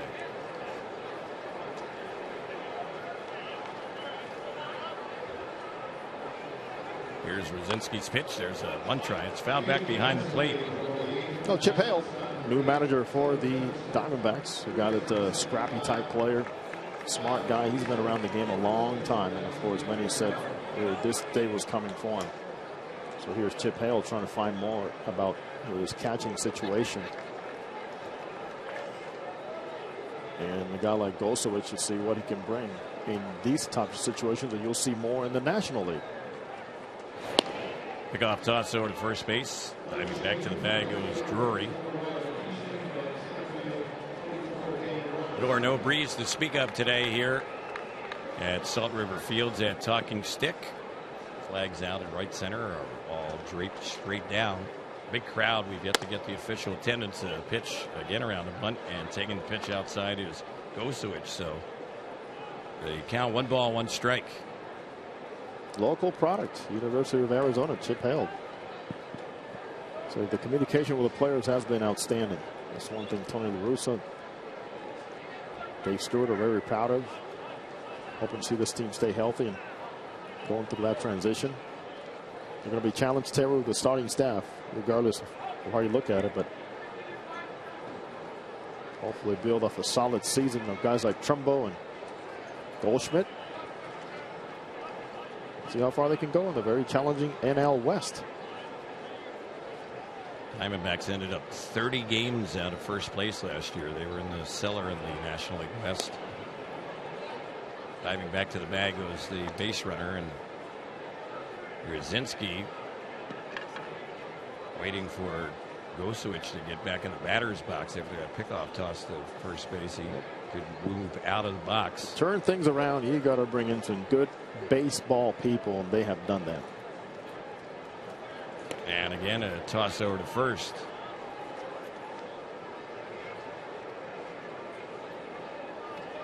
I'd like to see what a healthy Mark Trumbo could do playing half of those games in their ballpark here in Phoenix. Huh? He got off to a good start last season before he got injured.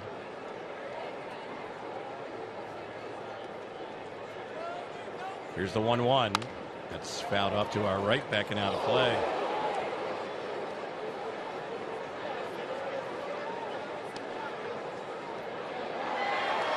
Tomorrow, the Angels will be back at Tempe Diablo against the Chicago Cubs. The rebuilt Chicago Cubs. The Joe Madden Chicago Cubs. Yeah. Here's the pitch. That's on the outside part of the plate, but a little bit low. It misses. That's from Miguel Montero, is D-backs former catcher. And a fine young first baseman in Rizzo, and they have some good young talent, those Cubs, man. And Soler and Baez, a Chris Bryant that at some point we'll see some action. He is a powerful third baseman. maybe the best farm system in baseball, the Cubs. Oh, and kidding. All of a sudden, some of those players starting to filter up to the major leagues. We saw that happen last year. Starting Castro. It sounds like Castro's been around a long time. He's still under 30 years old. Way under 30. Yeah. Here's the next pitch. That's a pitch that misses, and now the count runs full. John Lester, the big acquisition. Let's see how things turn around. And should be an exciting summer in the Windy City.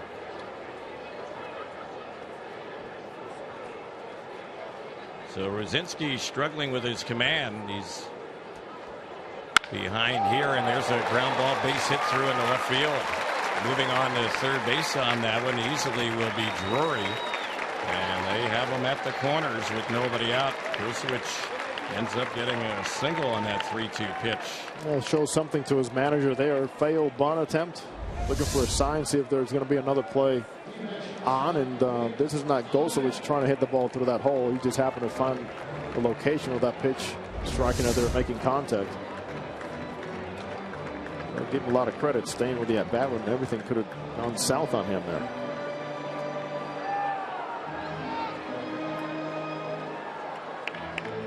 So Rosinski now is going to have to bear down.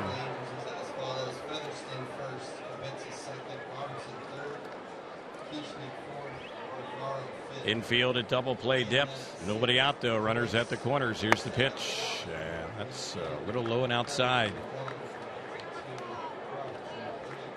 Rosinski had a relatively easy bottom of the fifth, but things are not going his way here in the bottom of the sixth inning, the second inning in this game. Angels are going to begin to get some movement in the bullpen. Here's the pitch. Popped up foul, but this one's going to head back near the Angels dugout and into the dugout on the first base side. Fans, we want to remind you MLB.TV Premium, the #1 live streaming sports service, is now available. Join the millions of subscribers. Watch every out-of-market game live in true HD on over 400 devices. Visit MLB.TV for details.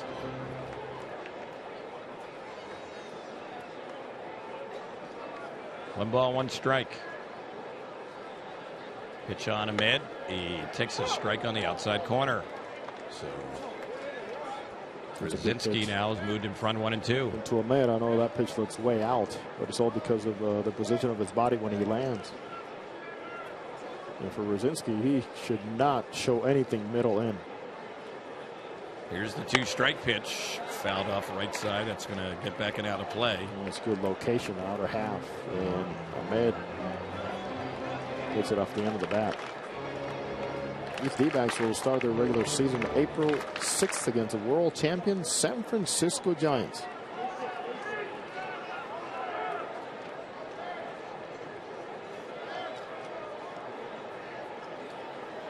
Drew Rosinski has a new baseball. 1-2 pitch. Fouled off again on the right side. So a pretty good battle going on between pitcher and hitter here. Waiting on deck, A.J. Pollock.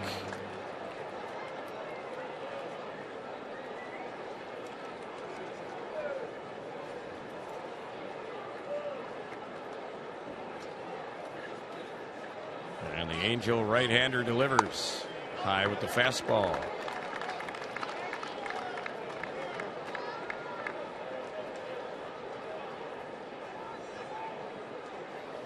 Rosinski, who's working in his second inning, is appearing in his second game this spring, and he had a couple of scoreless innings under his belt.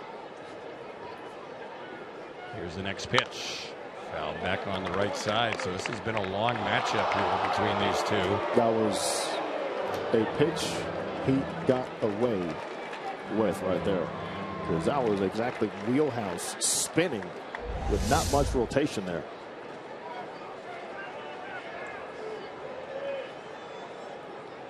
Two balls and 2 strikes. Another 2-2. That's high. And now it's a full count. 3-2.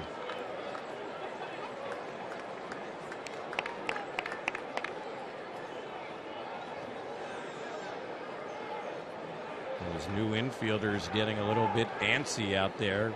Really haven't seen a whole lot of balls in play since they came in. Brzezinski's made a lot of pitches in this inning. He's already walked one. 3-2 delivery. Again fouled off on the right side. Out of play. You come in cold. You want the ball hit to you. You stay on every pitch. See how the ball's moving. Kind of gauge velocity to see and anticipate your first move. But you got to stay on your toes. 9 pitches this at bat already for Ahmed. So this will be the 10th of this matchup. And a toss over to first base. Once again back to the bag goes Gosewicz. Let's pause for station identification on the Angels Baseball Radio Network and Fox Sports West.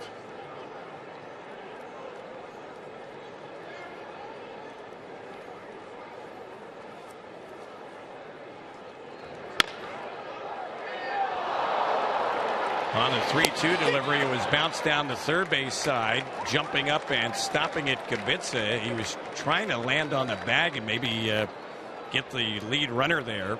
Wasn't able to do that, but he fires to first base, and he does get Ahmed. So it'll go down as a 5-3 ground down, not a traditional way. On the play, Gosewicz moves up to second, and they have runners now at second and third, one out. 2 very fine plays on both ends. Kubica, number 1. Timing the play, timing the hop, landing and firing away. And then Navarro with some real crafty footwork around the bag.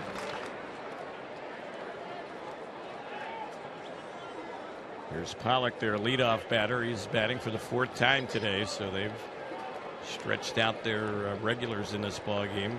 The Diamondbacks getting some at bats, and the pitch. That's popped back foul. It lands just below us, out of play. 0-1 to count on Pollock, who's doubled in a run in his 3 times up. Looks like Pollock doing a little bit of the Paul Goldschmidt with the bat pointing down behind his right shoulder. Something we also see Buster Posey do. That was exaggerated, but the little influence Paul Goldschmidt right there. That's a good guy to copy. Next delivery inside, snap throw to third. Diving back to the bag goes that lead runner Drury.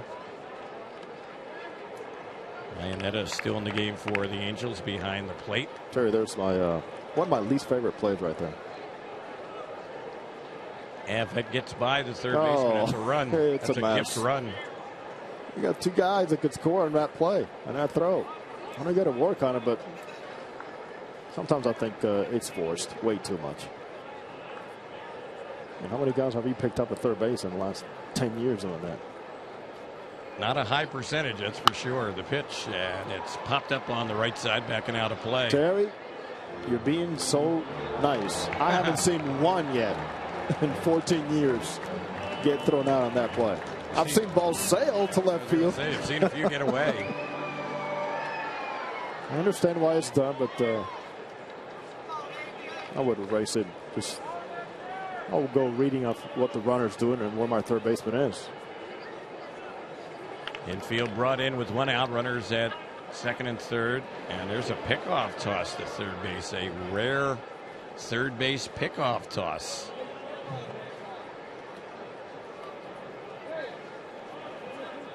And Chip Hale is a little concerned with Adrian Johnson, claiming maybe that it could have been a balk involved on that play, and the way Brzezinski threw the ball third.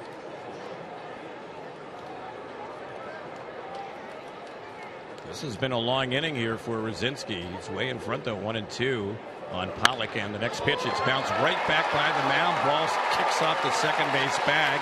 2 runs are going to score. Now Pollock makes a big wide turn over at first base, but dives back. He's driven in a pair. And the Diamondbacks have gone on top 4-3. That was just out of the reach of Brzezinski. He stops that ball, maybe a double play to end the inning. Yeah, bad combination there. Only because it was all a leadoff walk that got Brzezinski in trouble. So Mike Scioscia is headed out to the mound, and we very well might be seeing a pitching change. We will There's a break in the action, a pitching change coming up. Angels down 4-3 here in the bottom of the 6th inning on the Angels Baseball Radio Network and Fox Sports West.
Angels have brought in left-hander Adam Wilk as he is closing up his warm-up tosses. It's a 4-3 Arizona lead. Angels had a 3-0 lead at one time in this ball game, but left it slip away. Wilk will be appearing in his 3rd game. He's worked 2 scoreless innings so far this spring, giving up just 1 hit. Hasn't walked any, has a strikeout. And the first batter he will face is the left-handed hitting Ender Encinarte. Terry, it's too bad we couldn't see a Drew Rosinski go out there and repeat everything that was going well, slowing the game down in the 5th inning. Could not bring it into the 6th. Leadoff walk took care of business. First pitch by Wilk, and that one is in there for a strike.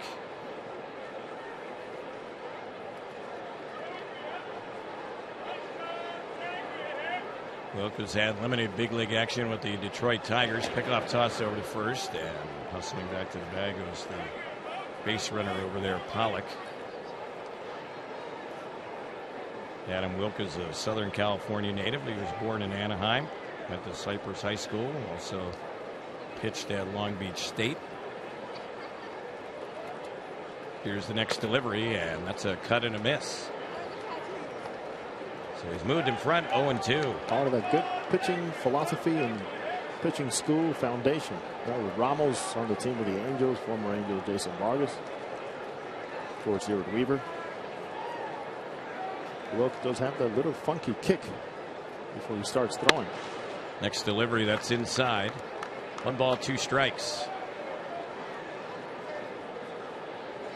Wilk has pitched overseas. He pitched professionally in South Korea not too long ago, 2013.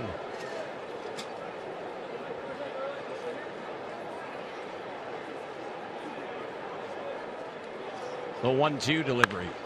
That one is bounced off the leg or foot of Wilk. The ball caroms over to Kubica, the 3rd baseman, but he doesn't have a play anywhere. So that'll be an infield single and runners at 1st and 2nd. Ball's kind of pinballing around here this inning in the infield. Ball's finding bags. Ball's finding feet. That caroms. Ideal for the Angels, and the D-backs, give them credit. They're putting the ball in play. So here's Goldschmidt.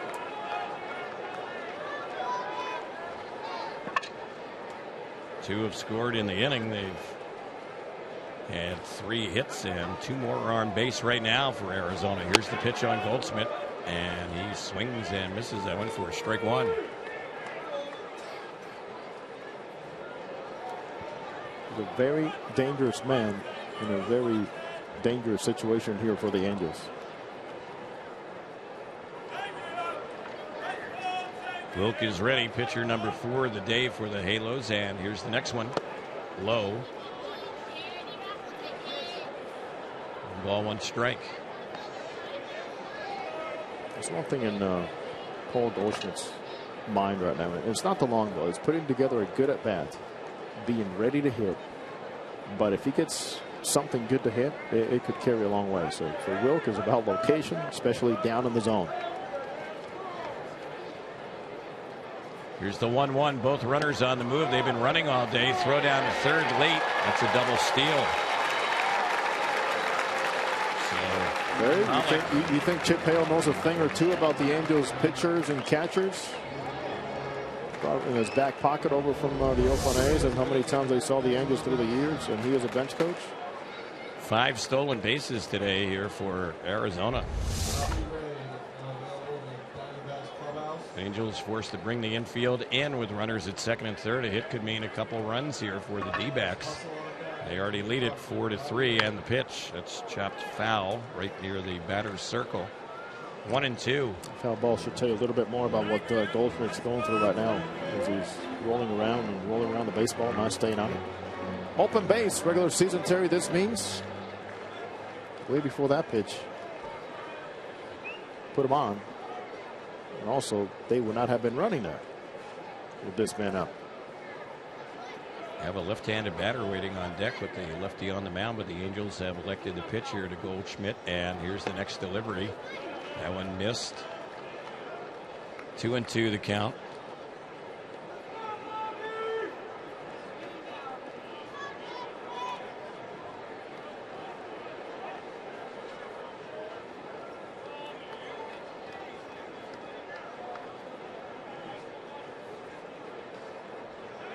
Wilk is set, has the sign from Iannetta, and the 2-2 on Goldschmidt. That is a called third strike.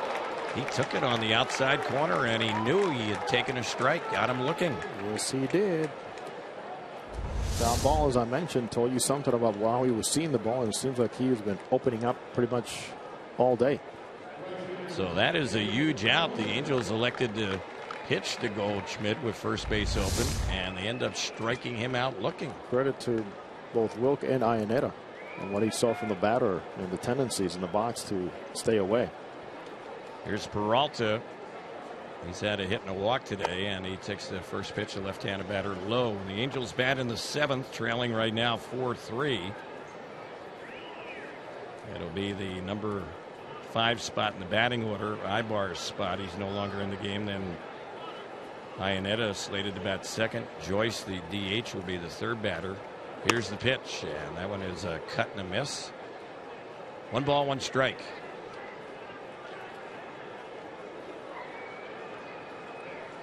Angels have been out hit today, 9 hits to 3, and now have been outscored by a run 4-3. Next delivery, low. Yeah, I mentioned before, Terry, that C.J. Wilson hurt his left knee, confirmed. Left knee hurt by C.J. Wilson in a pitcher's fielding practice drill. So Sean Newcomb will be making the start tomorrow. That should be an exciting one for the youngster. He looked good the first time we saw him this spring, and it would have been C.J. Wilson's turn tomorrow, but pushed back. There's a bouncer foul over on the right side. 2-2 the count. C.J., remember, he took a line drive to the head also last spring. Remember that? Off the bat of Yorbit Torrealba. Yes, he did.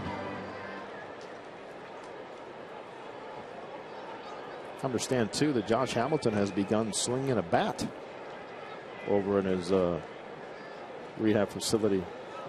He's participating over in Houston. Still no word if there will be any sanctions on him. Pitch on its way, fouled off on the left side. That's backing out of play. So you're right. No word on the disciplinary issue with Josh Hamilton. And in terms of his right shoulder, according to the general manager, Jerry Lapoto, that is coming along nice. Yeah, if he's swinging a bat right now, yeah, that's encouraging news. So at this point, he's a month removed from surgery, which happened in early February. 2-2 delivery. Low. 3 balls, 2 strikes. Jared Weaver started the game, worked 3 innings, gave up 5 hits, 2 runs. Trevor Gott a scoreless inning. Rucinski, who was taken out in this inning, has allowed 2 runs in an inning and a third, and the 2 runners on base are his property. Here's the next pitch. Grounded foul over on the right side. We'll have another payoff pitch coming up. Angels pitchers have thrown a boatload of pitches here in this inning. Peralta, batter number 7 in the inning.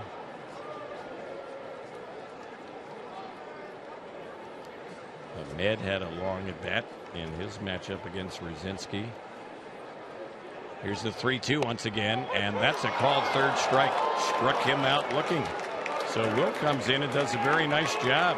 Gets 2 big strikeouts with runners in scoring position, and certainly limits the damage here in the bottom of the 6th. In the inning, though, they got 2 runs. They had 3 hits, 1 walk, a couple stolen bases, no errors, and 2 more runners stranded. We're headed to the 7th inning. Angels down against Arizona 4-3 on the Angels Baseball Radio Network and Fox Sports West.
Fans, don't forget to get your red on. Make Angel Stadium your group destination in 2015. Angels group outing, perfect way to entertain clients, promote teamwork, strengthen relationships, boost morale while experiencing an unforgettable event. For as low as $6 per seat, companies, schools, churches, and teams will all enjoy special group benefits when bringing 20 or more people to the Big A. To book your group outing, just call 888-796-HALO or visit angels.com/groups. At the plate for the Angels, taking a pitch for ball 2 is Efren Navarro. This is his first at bat of the day. He's hitting out of Eric Ibar's spot. Ibar went 0 for 2, and the next one on Navarro. He bounces it on the first base side. Flipped by the first baseman to the pitcher Shipley, who is now in there, is in time, and that'll be the first out.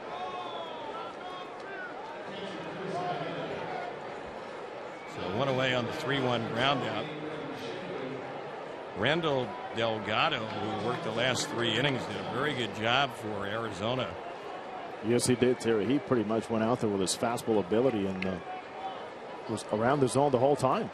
and at times overpowering. Yeah, he retired all 9 Angels that he faced, and he had 5 strikeouts. This is Iannetta at the plate, and the first pitch from Shipley. That one is a ball. The count 1 ball, no strikes.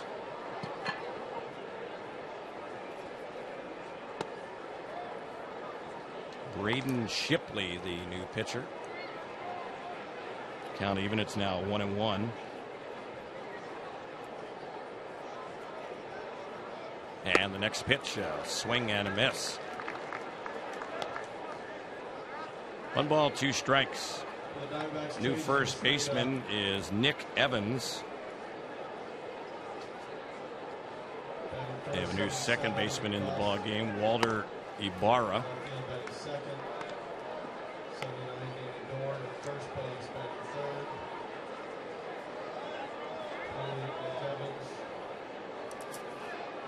Here comes the next delivery, and it's a pitch Iannetta takes for called third strike. Frozen on that pitch. Got him looking. 2 quick outs here in the Angels' 7th. Matt Joyce, the next batter, new third baseman for the Arizona Diamondbacks. That is Jamie Romack.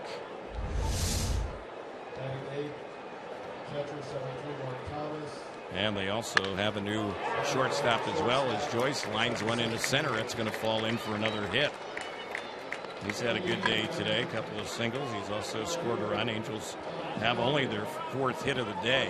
And for Joyce, Terry, is the fact that, recall that he was robbed of an extra base hit in deep right field also in the 4th inning. So he's been pretty solid at the plate. Good swings, great passes through the strike zone.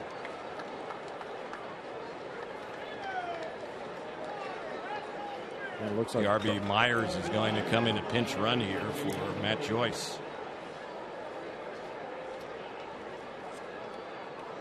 So with 2 outs, runner at first base, Calgill set the bat. He's gone 0 for 2 today. Nick Buss is the new shortstop for Arizona. They've completely changed their entire defensive scheme here. So nothing but new players now in the ballgame for the D-backs. In left field, they have Danny Dorn. In center field, it looks like they have someone out there for Pollock. Pick up who that is out there in center field for them. And that looks... I'll double check on the center fielder.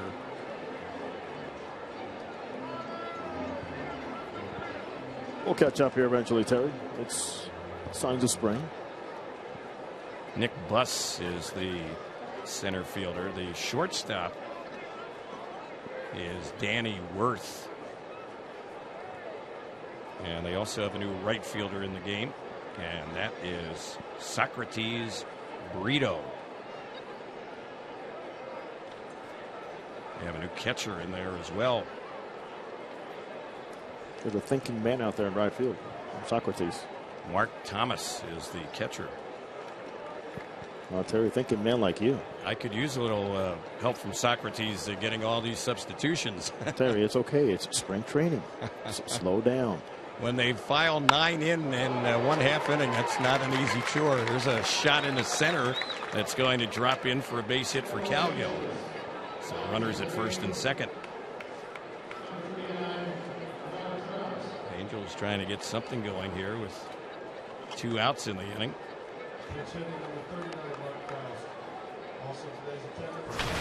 Mark Krause is going to pinch hit for Grant Green. We saw Krause bang a 2-run homer in yesterday's ball game against Texas. And Mike Scioscia hoping the left-handed hitter with power might do something similar here today. Krause has had the big approach of big part of the field. Did it yesterday, as he mentioned, the dead central. A big man that could really allow the ball to get deep and really throw the barrel at the baseball last minute, and it does explode off of his bat. Here's the pitch. That one is taken for a called strike.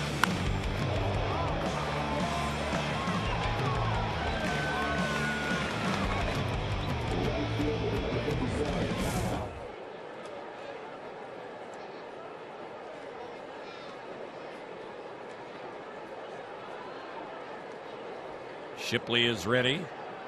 And the right-hander's delivery. Krause taking that one low. Big left-handed hitter.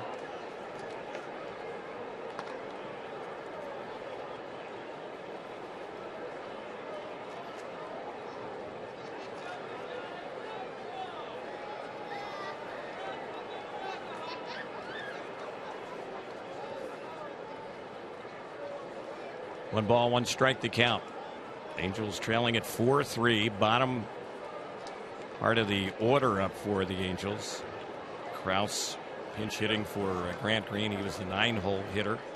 We're in the top of the 7th inning, with Arizona leading by a run, but a hit here could certainly tie it. And if Krause was able to really give one a ride, could give the Angels the lead. Myers, very good speed at second, the lead runner. The pitch, that's a shot into left field for a base hit. Myers is going to be waved home. Here comes the throw by Dorn. It is late. He'll score. Angels have him at second and third, and Krause delivers, ties up the ball game at 4. So 3 straight 2-out hits. Krause gets credit for a single, takes second on the throw to the plate. That was a pretty good job, Terry. That was a pretty good job of a big man just adapting to the situation, not trying to make the swing too long and going the other way. Making it easy also for third base coach Gary DiSarcina is Yarby Myers. And making it easy for Myers is the guy on deck. Featherston really on top of the play, indicating to Myers as to which side of the plate to go after. That was good, smart baseball play. So they have a meeting out at the mound as they'll talk things over with Shipley. Mike Harkey, the pitching coach, out there. It's top of the 7th inning, being brought to you by Roto-Rooter. Roto-Rooter is a proud sponsor of Angels baseball. Call Roto-Rooter for any plumbing, drain, or sewer problems. Call 1-800-GET-ROTO. Here's the pitch, and that one is a pitch that is taken for a ball by Featherston. A hit here would give the Angels the lead.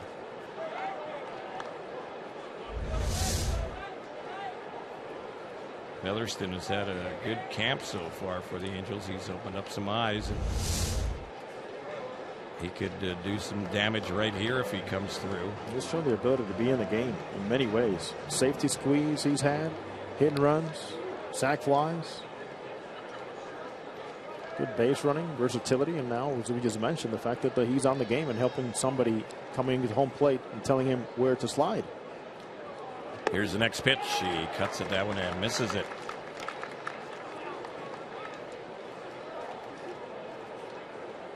There's now 3 2-out hits in a row for the Angels. And those always hurt a little bit more when you're on the defensive side. Here's a pitch that's outside. Pitching the Diamondbacks pitching coach Mike Harkey, former Angel pitcher. He was with the Angels back in the 1995 season. And the next delivery, chopped on the right side, but right at the second baseman. That's Ibarra who's there, and he will throw to first in time, and that's how the inning will end. The Angels do get a 2-out run. 3 singles in the inning, producing that run in the inning, no errors, and the Angels lead the pair. So it's 7th inning stretch time here at Salt River Fields at Talking Stick. We're all tied up at 4 on the Angels Baseball Radio Network, and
We get set to move to the bottom of the 7th inning. It's being brought to you by Rotolo Chevrolet in Fontana, the #1 Chevrolet dealer in California. Rotolo Chevrolet, pursuing excellence every day, so visit them at Rotolo.com. The Angels have a new pitcher on the mound, as taking over in relief is Cam Bedrosian.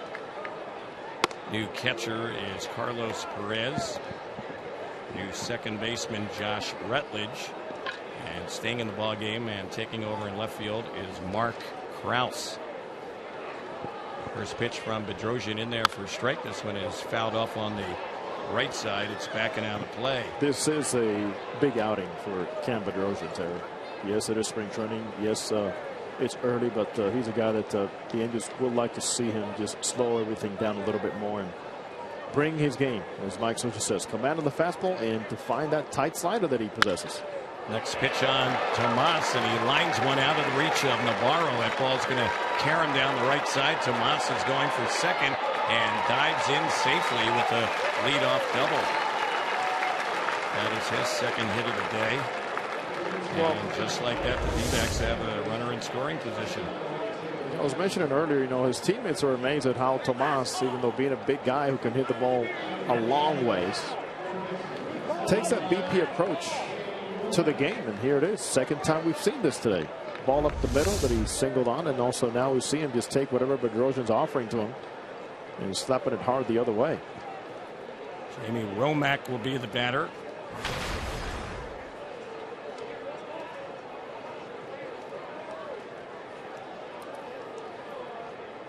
Here's the pitch, and that one is taken for a ball.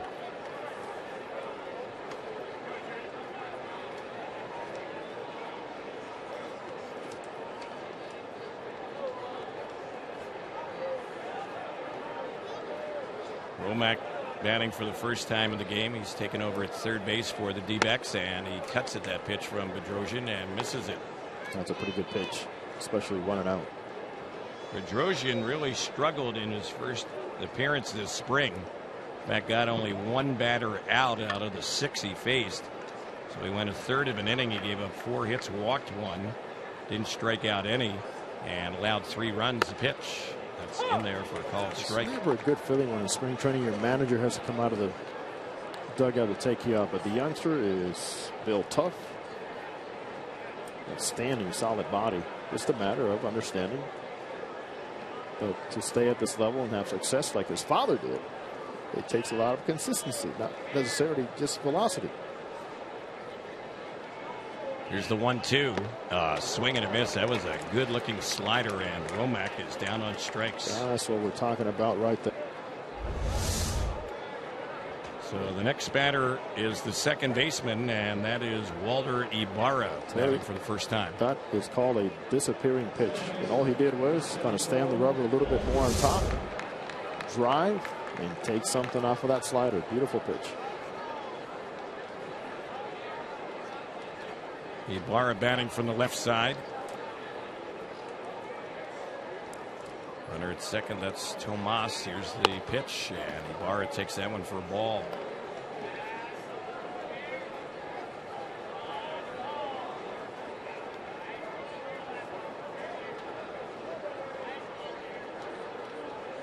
Bedrosian ready. A look at second. He delivers. Late swing. That one's fouled back to the screen. Drops down around the D-backs on deck circle. So you look at Tomas at second base. You cannot be fooled by his size. He can get down the line, and so he's got a pretty good ability as a base runner and anticipating and getting good jumps. Of course, good schooling back in Cuba as to that is their job, even though it's not called professional baseball. Can't call it amateur baseball, but that's what the players do year round. Pitch on its way, lined right at the third baseman. Kubica makes the catch on that low liner and immediately looked towards second, but Tomas was not too far away from the bag. We call Terry many conversations with our good friend Kendrys Morales, who came from Cuba, originally signed by the Angels and now with the Kansas City Royals, where he says, well, like people go to work in the morning in Cuba, different jobs, whatever it is you're using to provide for your family. For ball players, you leave, and it starts with academies. It starts with classroom work. all involved around your job, which is playing baseball. There's a pitch in there for a called strike. And then, of course, the race to be an everyday player and to be in the national team.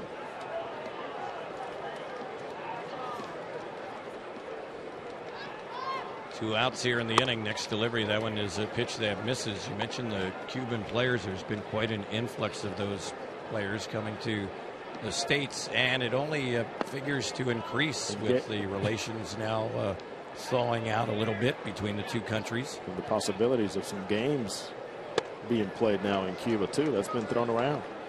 But not only are they coming, Terry, they're getting paid a lot of money.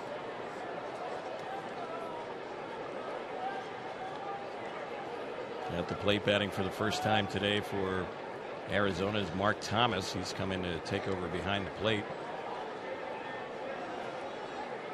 And the pitch. It's a breaking ball low. So you have two players actually defect recently at the Caribbean Series, and players have to defect. It's not like they just walk over and say, I'm going to go to the U.S. They defect, they settle residency in another country, and there comes the paperwork.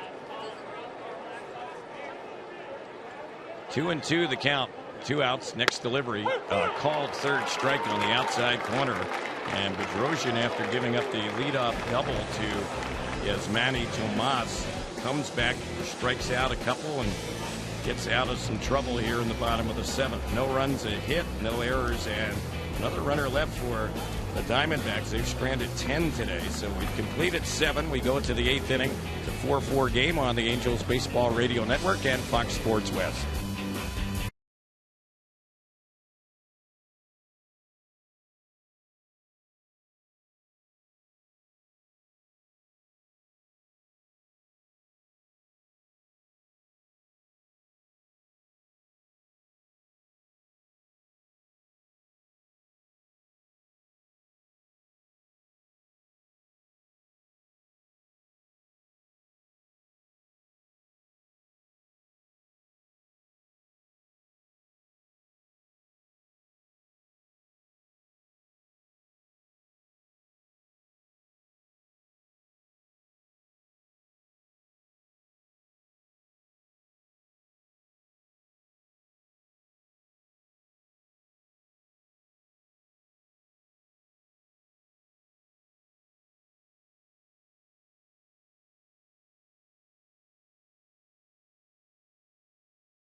First batter up for the Angels is Kyle Kibitze. He bunts a ball on the third base side, but the pitcher Shipley hustles off the mound and makes a nice play. Shipley, who was a shortstop in college at the University of Nevada. Now you see why. Now you see how he can field his position now that he's a pitcher. Very nicely done by the Diamondbacks reliever. That ball coming off the bat, I go, that's a base hit. Automatic. So one away. Robertson will be the next batter. Braden Shipley came in last inning. The Angels got the 2-out run against him to tie it. He's a former first-round pick of the D-backs just a couple of years ago, 2013. Pitch on the outside corner. And he has a good arm, very good changeup, plus fastball. And he'll throw a curve. And, of course, mentioned former shortstop in college. So he is a good athlete. And he already demonstrated a very good fielder. Pitch was fouled off by Robertson over by the D-backs third base dugout. It's no balls, 2 strikes.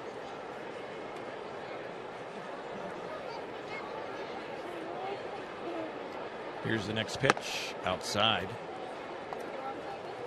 Robertson so far this spring, he's had 3 hits and 12 times up with a run batted in.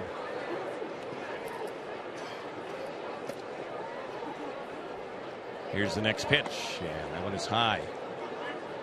Now, this Shipley on the mound is not the only Shipley in the Diamondbacks organization. It's Craig Shipley, longtime player out of Australia, longtime assistant, longtime executive, is now an assistant to the general manager here in Arizona. There's one bounced on the left side. The long throw by the shortstop Worth. He got it there in time. Good scoop by Evans over at first base. And they retire Robertson for the second out. So Craig Shipley, 3rd season with the D-backs, so the special assistant to the GM. 30th year in professional baseball, so a couple of Shipleys aboard, Terry. Well, are they related? Same last name, but are they related? Australia Shipley, the original one. From afar, you got to find out. Here's the pitch. Fouled back just above us, out of play.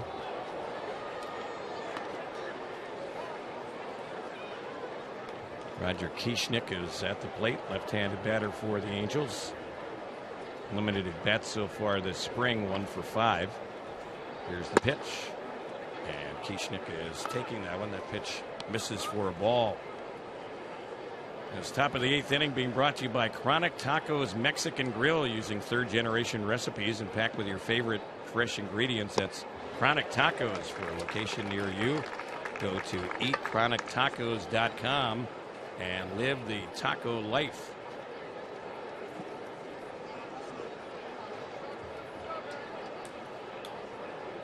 Kieschnick played for the Diamondbacks a little bit last season, got into 25 games for them. And there's a pitch low. Angels signed him after they claimed him off the waiver wire back in October. Non-roster invitee in the camp. Here's the pitch, and it's inside. Oh, Shipley, a line of top prospects for the D-backs pitchers, along with Archie Bradley and Aaron Blair. And Terry, looks like they're not related, but this Shipley is also a cousin of former NFL wide receiver Jordan Shipley. And Braden Shipley,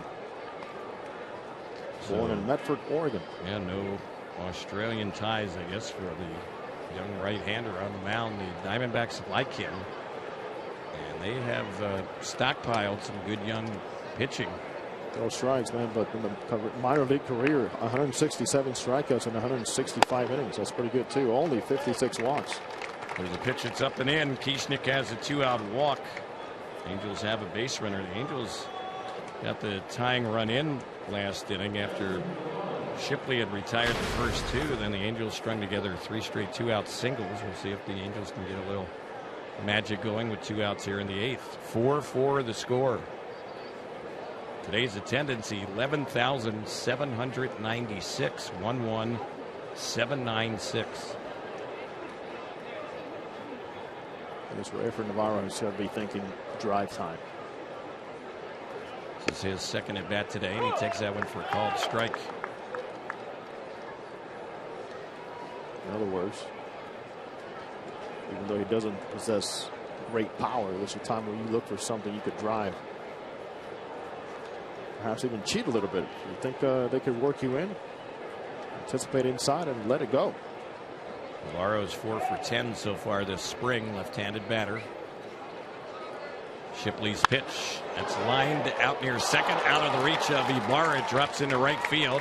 Headed on to third base will be Kieschnick, as Navarro keeps this inning going with 2 outs. Another 2-out hit for the Angels here in the late going. Runners at the corners. And we'll see if the Angels can get something on the board. It's a pretty good job. Off-speed pitch. Navarro stays right with it. Good finish on that swing. Staying on the off-speed means you don't cut your swing off. You pretty much keep going. And the bottom hand plays a huge part in that. That's why you see a lot of hitting instructors use the small bat drill, one-handed, to get players used to finishing off with that bottom hand with the outspeed. So here is Josh Rutledge batting for the first time since entering the game.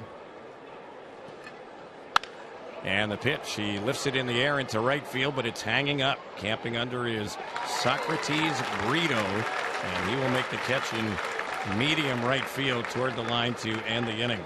So the Angels had a threat but failed to score here in the top of the 8th. Inning ends on that fly out to the right fielder. No runs, 1 hit, a walk, no errors, and the Angels leave a couple on base. Bottom of the 8th coming up, 4-4 on the Angels Baseball Radio Network and Fox Sports West.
New pitcher for the Angels, right-hander Jeremy McBride takes over, and his first pitch right in there for a called strike. McBride last year in the Oakland A's organization. Here's the next delivery, and that one misses low. Hoping to fix things up as he has been roughed up a little bit. The Angels got him for a reason. They thought there was going to be many clubs after him as a minor league free agent, and the Angels signed him as a major league free agent. The pitch, it was grounded foul by the plate. McBride in 2 appearances this spring, just an inning and 2/3 of work, allowing 5 hits, 4 earned runs. Hasn't walked or struck out anyone as a loss, and the pitch bounced by the mound out near short, juggled by Featherston, and he has no throw. Probably be a hit. He had a range to his left to try and stop it. In any case, Worth is on, and Buss will be the next batter.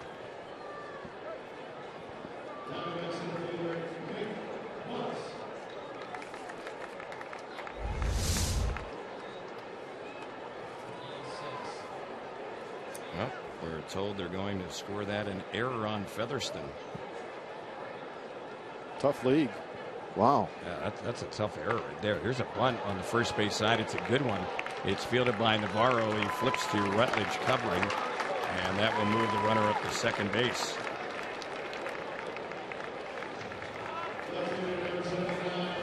Oh, good to see Cam Bedrosian. Terry bounce back after the leadoff double in the 7th inning and pretty much shut the door on the D-backs. Nice bounce back for the young Angels pitcher. So Buss has the sacrifice. He moves that runner up, and now Danny Dorn is going to bat for the first time. Left-handed batter. Bottom of the 8th inning. It's being brought to you by Rotolo Chevrolet and Fontana. As the pitch misses low for ball. Want to remind you, Rotolo Chevrolet, the #1 Chevrolet dealer in California. Rotolo Chevrolet, pursuing excellence every day. So visit them at rotolo.com. Terry, you did a good job with that commercial, too. I've heard it a few times. Thank you, Jose. Yeah, that's a nice interview. That was before I had my cold. So very nice. Keep it up. You got it. Pitch fouled off on the left side, backing out of play. 1 ball, 1 strike.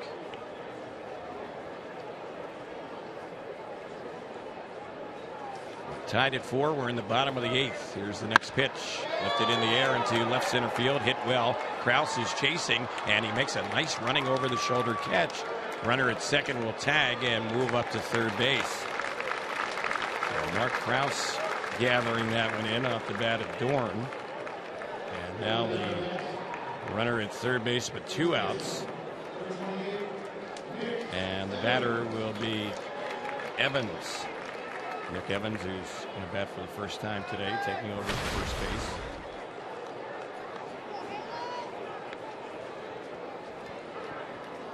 There's one opportunity here for Jeremy McBride to establish, especially a good pattern here in a dangerous situation for him. First pitch in there. It's a pretty good job. Slider, first pitch. Evans, who's batting for the first time today, 2 for 8 this spring for Arizona. Next delivery. That's a called strike on the outside corner. It's time to check out the Jeep Out of Town scoreboard, brought to you by the 2015 Jeep Cherokee. Advanced technology, safety, and capability for every road. Visit Jeep.com for more information. We'll see what's happening around the Cactus League in a moment. There's a pitch low. Billy Butler with a pair of home runs for Oakland today, and they have a 3-2 lead, top of the 9th against Cleveland. Also on the top of the 9th inning, Troy Tulowitzki has homered for Colorado, and the Rockies and Mariners are tied at 1. There's a pitch tipped foul back behind the plate, so McBride in front. 1 ball, 2 strikes here on Evans.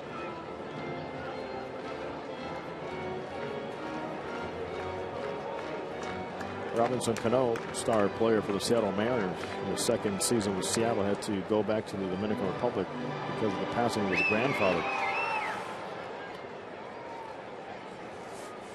So he is going to miss some time here in the Cactus League. Here's the 1-2. Wow, that didn't miss by much. That was a borderline pitch. Went to the batter right there. So it's a neat story in a way, you know, kind of sad, but his grandfather asked him to get permission from the Seattle Mariners to play winter ball as a wish, and Cano got 5 games and played winter ball for 5 games because of his grandfather. This past winter ball season, got 5 playoff games, and Grandpa was there to watch him. Here's a pitch on its way. That's low and outside. Yeah, a guy like Robinson Cano at this stage of his career and the prominence that he holds at the major league level, not a guy that you would figure would be playing winter ball. Oh, yes, he did. He did it all for Grandpa. Here's the next delivery. Fly ball lifted into center field. Robertson is going back, still back. It's over his head, and the ball bounces off the wall. The Diamondbacks have taken the lead on the double to straightaway center field by Evans, and now it is 5-4 Arizona. That was a shot out there to straightaway center. Robertson had a pretty good jump on it, and he can run, but he just wasn't able to get to it in time. There's way too much ground back there. 4-10 to dead center, and where Robertson was playing, that ball was hit extremely hard. And the unfortunate thing is to see how well things started for McBride during the at-bat, with a slider, painting the corner right side and getting the 0-2, and then not being able to finish it. That run will be unearned here in this inning due to the error, although it was a tough error call on Featherston. And the batter now is Socrates Brito. He bats left-handed, and pitch, he cuts at that one and fouls it off on the left side, backing out of play.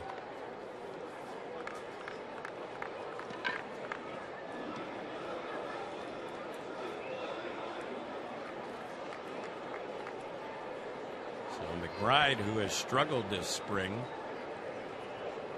has been touched for an 8th inning run here today, the go-ahead run. Here's the pitch. Drilled into the right center field, and that's going to drive in another run. That takes a hop, bangs off the wall. Scoring from second is Evans, and Brito with the second straight 2-out double for Arizona. Their lead goes to 6-4.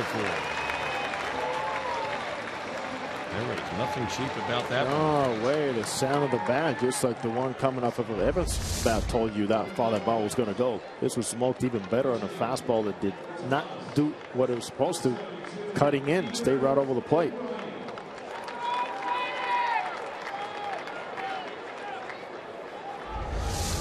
So that run will be unearned as well, but it's on the board, and the Angels are going to have to come back from at least a 2-run deficit when we get to the 9th inning. We're at the bottom of the 8th right now. The pitch inside, it misses.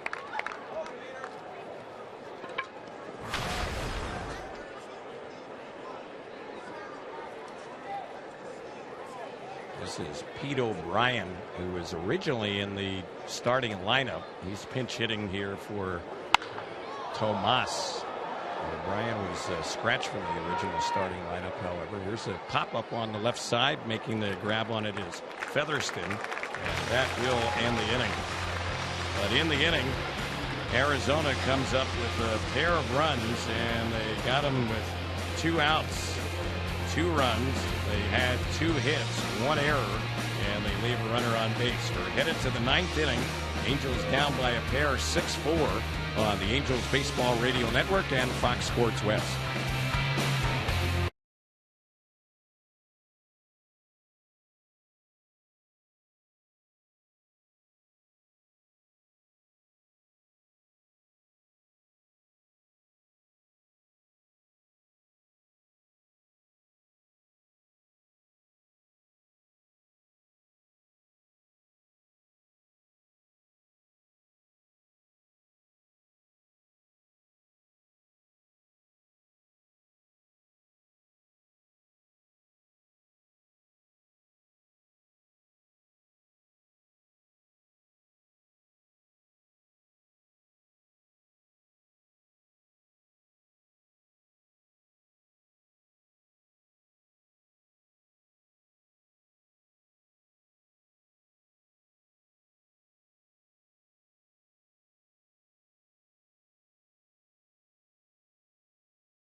Ninth inning, Angels trying to come back here in this one, down by a pair, 6-4. Jake Barrett will take over as he replaces Braden Shipley. Shipley worked the last 2 innings, and along the way gave up 4 hits and a run. It was earned. He also walked 1 Angel and struck out 1 Angel. So they're looking for Barrett to try and save it for them. Been in 1 game this spring for Arizona. He's worked 2 innings, giving up 3 hits and 2 runs. First pitch, and that one is ball 1. This is Johnny Giavotella batting. He's actually hitting for DeArby Myers, who came in a pinch run for Matt Joyce back in the 7th inning, the DH spot. Here's the pitch on Giavotella, and it's inside. Ball 2, 2-0. The pitching change here in the 9th, sponsored by Irvine Auto Center's March Markdown Madness. Or 5,000 new and used vehicles to choose from and huge markdowns all month long. Shop online at IrvineAutoCenter.com or visit them where the 5 meets the 405 at Lake Forest Drive in Irvine. There's a pitch high and inside. And now it's 3-0 on Giavotella.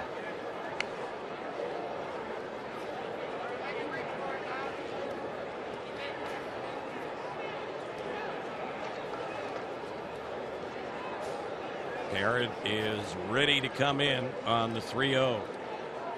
Here's the pitch. That one almost hit him way inside. So Barrett never came close to throwing a strike. Giavotella is on to start off the top of the ninth. Carlos Perez will be the batter. This will be his first time up. He's hitting out of Cowgill's spot, the starting left fielder who is the number 7 hitter. Cowgill went 1 for 3 today. Mike Harkey, the pitching coach, just went out to say something to Barrett. And let's pause for station identification here on the Angels Baseball Radio Network and Fox Sports West.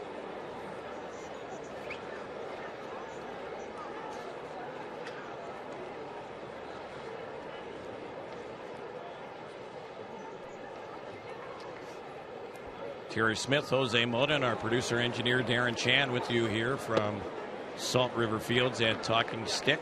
Angels trying to get something going here in the 9th inning, down by a score of 6-4. At the plate for the Angels is Carlos Perez. First time up today, takes ball 1. It's 1-0.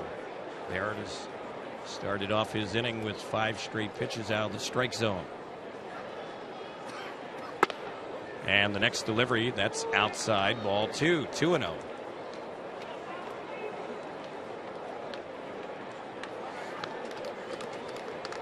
Perez so far this spring hitless in 4 times up.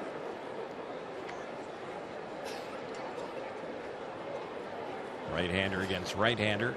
Barrett's pitch, and that's right in there for a called strike. First pitch that he's located.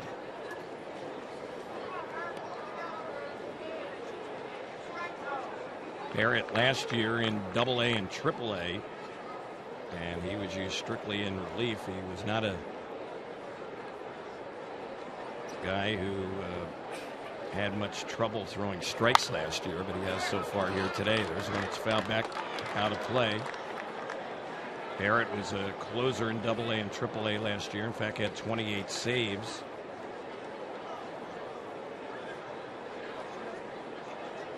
Two and 2 the count on Perez. Jose is headed downstairs for post-game duties. He'll visit with Angels manager Mike Scioscia at the conclusion of today's game. Next delivery. Hit well down the left field side. That one is tight to the line down in the left field corner, but that one pushing foul. It lands in the bullpen area way down by that left field line. 345 down in the corner. That ball was hit a long way, but just foul.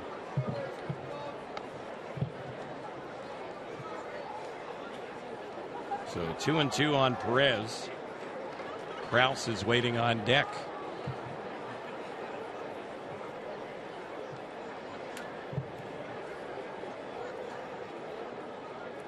Barrett is ready, and here's the next pitch. Called third strike on the outside corner. He picked at that outside part of the plate against the right-handed hitting Perez and got that pitch to bite that corner. Struck him out looking one away here in the 9th.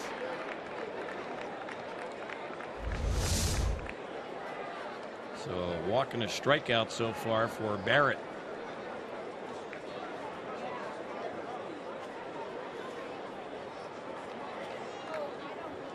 Here's Krause batting. He tied up the game back in the 7th inning at 4, but Arizona now up 6-4 here in the 9th. The pitch. Krause takes one on the outside part of the plate.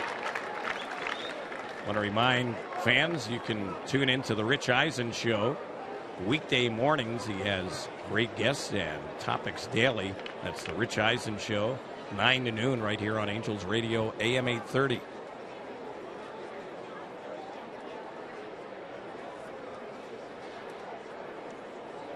Barrett is ready, and the pitch low, gets away from the catcher Thomas, and the ball goes back to the backstop, enabling the base runner Giovatello to move up to second base on the wild pitch.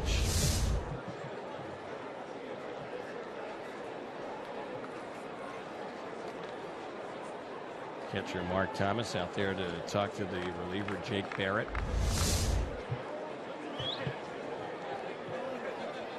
Barrett is not a guy who figures to break camp with the Arizona Diamondbacks, although he did have a solid year last year in their minor league system with the 28 saves. Right-hander ready. Next pitch, low and outside.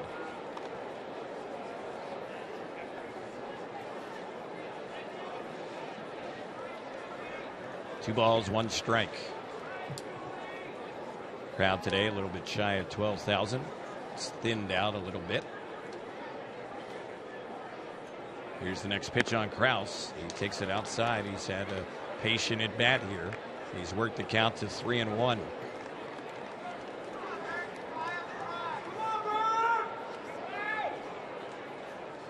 Angels have been out hit 12 hits to 7 and trail at 6-4 here in the ninth. A 3-1 delivery. Krause takes low, and that's another walk. So 2 are on. And the Angels have the tying run on now at first base. Go ahead run coming up to the plate. Taylor Featherston will be the batter. Since entering the game, he's grounded out his only time up. Featherston's had 3 hits 9 times up this spring. He has driven in 3 runs.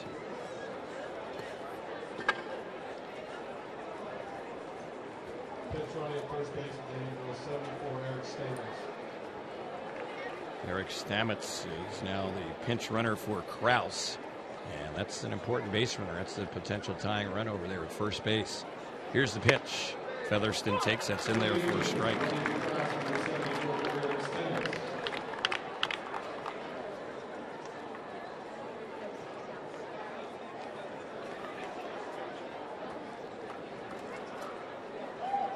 Barrett, a deliberate worker, taking time between pitches, and he is struggling with his control out there.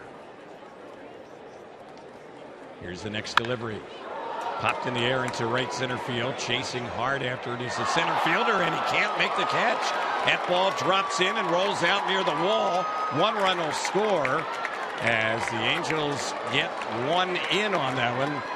Might have been able to do a little bit more once that one dropped in, but they figured it was probably going to be caught. So now it's a 6-5 Arizona lead, and the Angels have runners at second and third with only 1 out. Tying run at third base on the double off the bat of Featherston. It sure looked like that ball was in the air long enough that it was going to be caught, but the Angels will take it. And now Kyle Kubica will bat. A hit here would figure to give the Angels the lead. It would certainly tie it up. Here's the pitch. That's low. 1 ball, no strikes. So in this inning, 2 walks, and now a double. A run on the board, and runners at second and third with 1 away.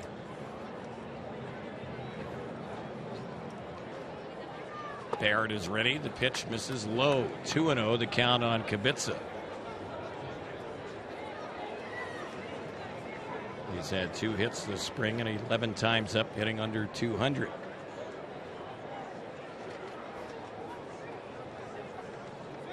D-backs do have action in their bullpen. Next delivery, popped in the air. This should be an easy play in left field. Coming in is the left fielder, making the grab on that one is Dorn. The shortstop went out after it as well, and it wasn't deep enough for the Angels to send that potential tying runner in from third base. So 2 are gone here in the ninth. Daniel Robertson will be the batter. That ball stayed in the air quite some time off the bat of Kubica, and it enabled Dorn to come in, although He had to be a little bit leery with the shortstop Worth heading back into left field, but the catch was made, and the Angels unable to advance that runner at third base. So Stamets is still there. He was the pinch runner. Here's the pitch on Robertson with 2 outs in the ninth, and it's a low and outside 1-0.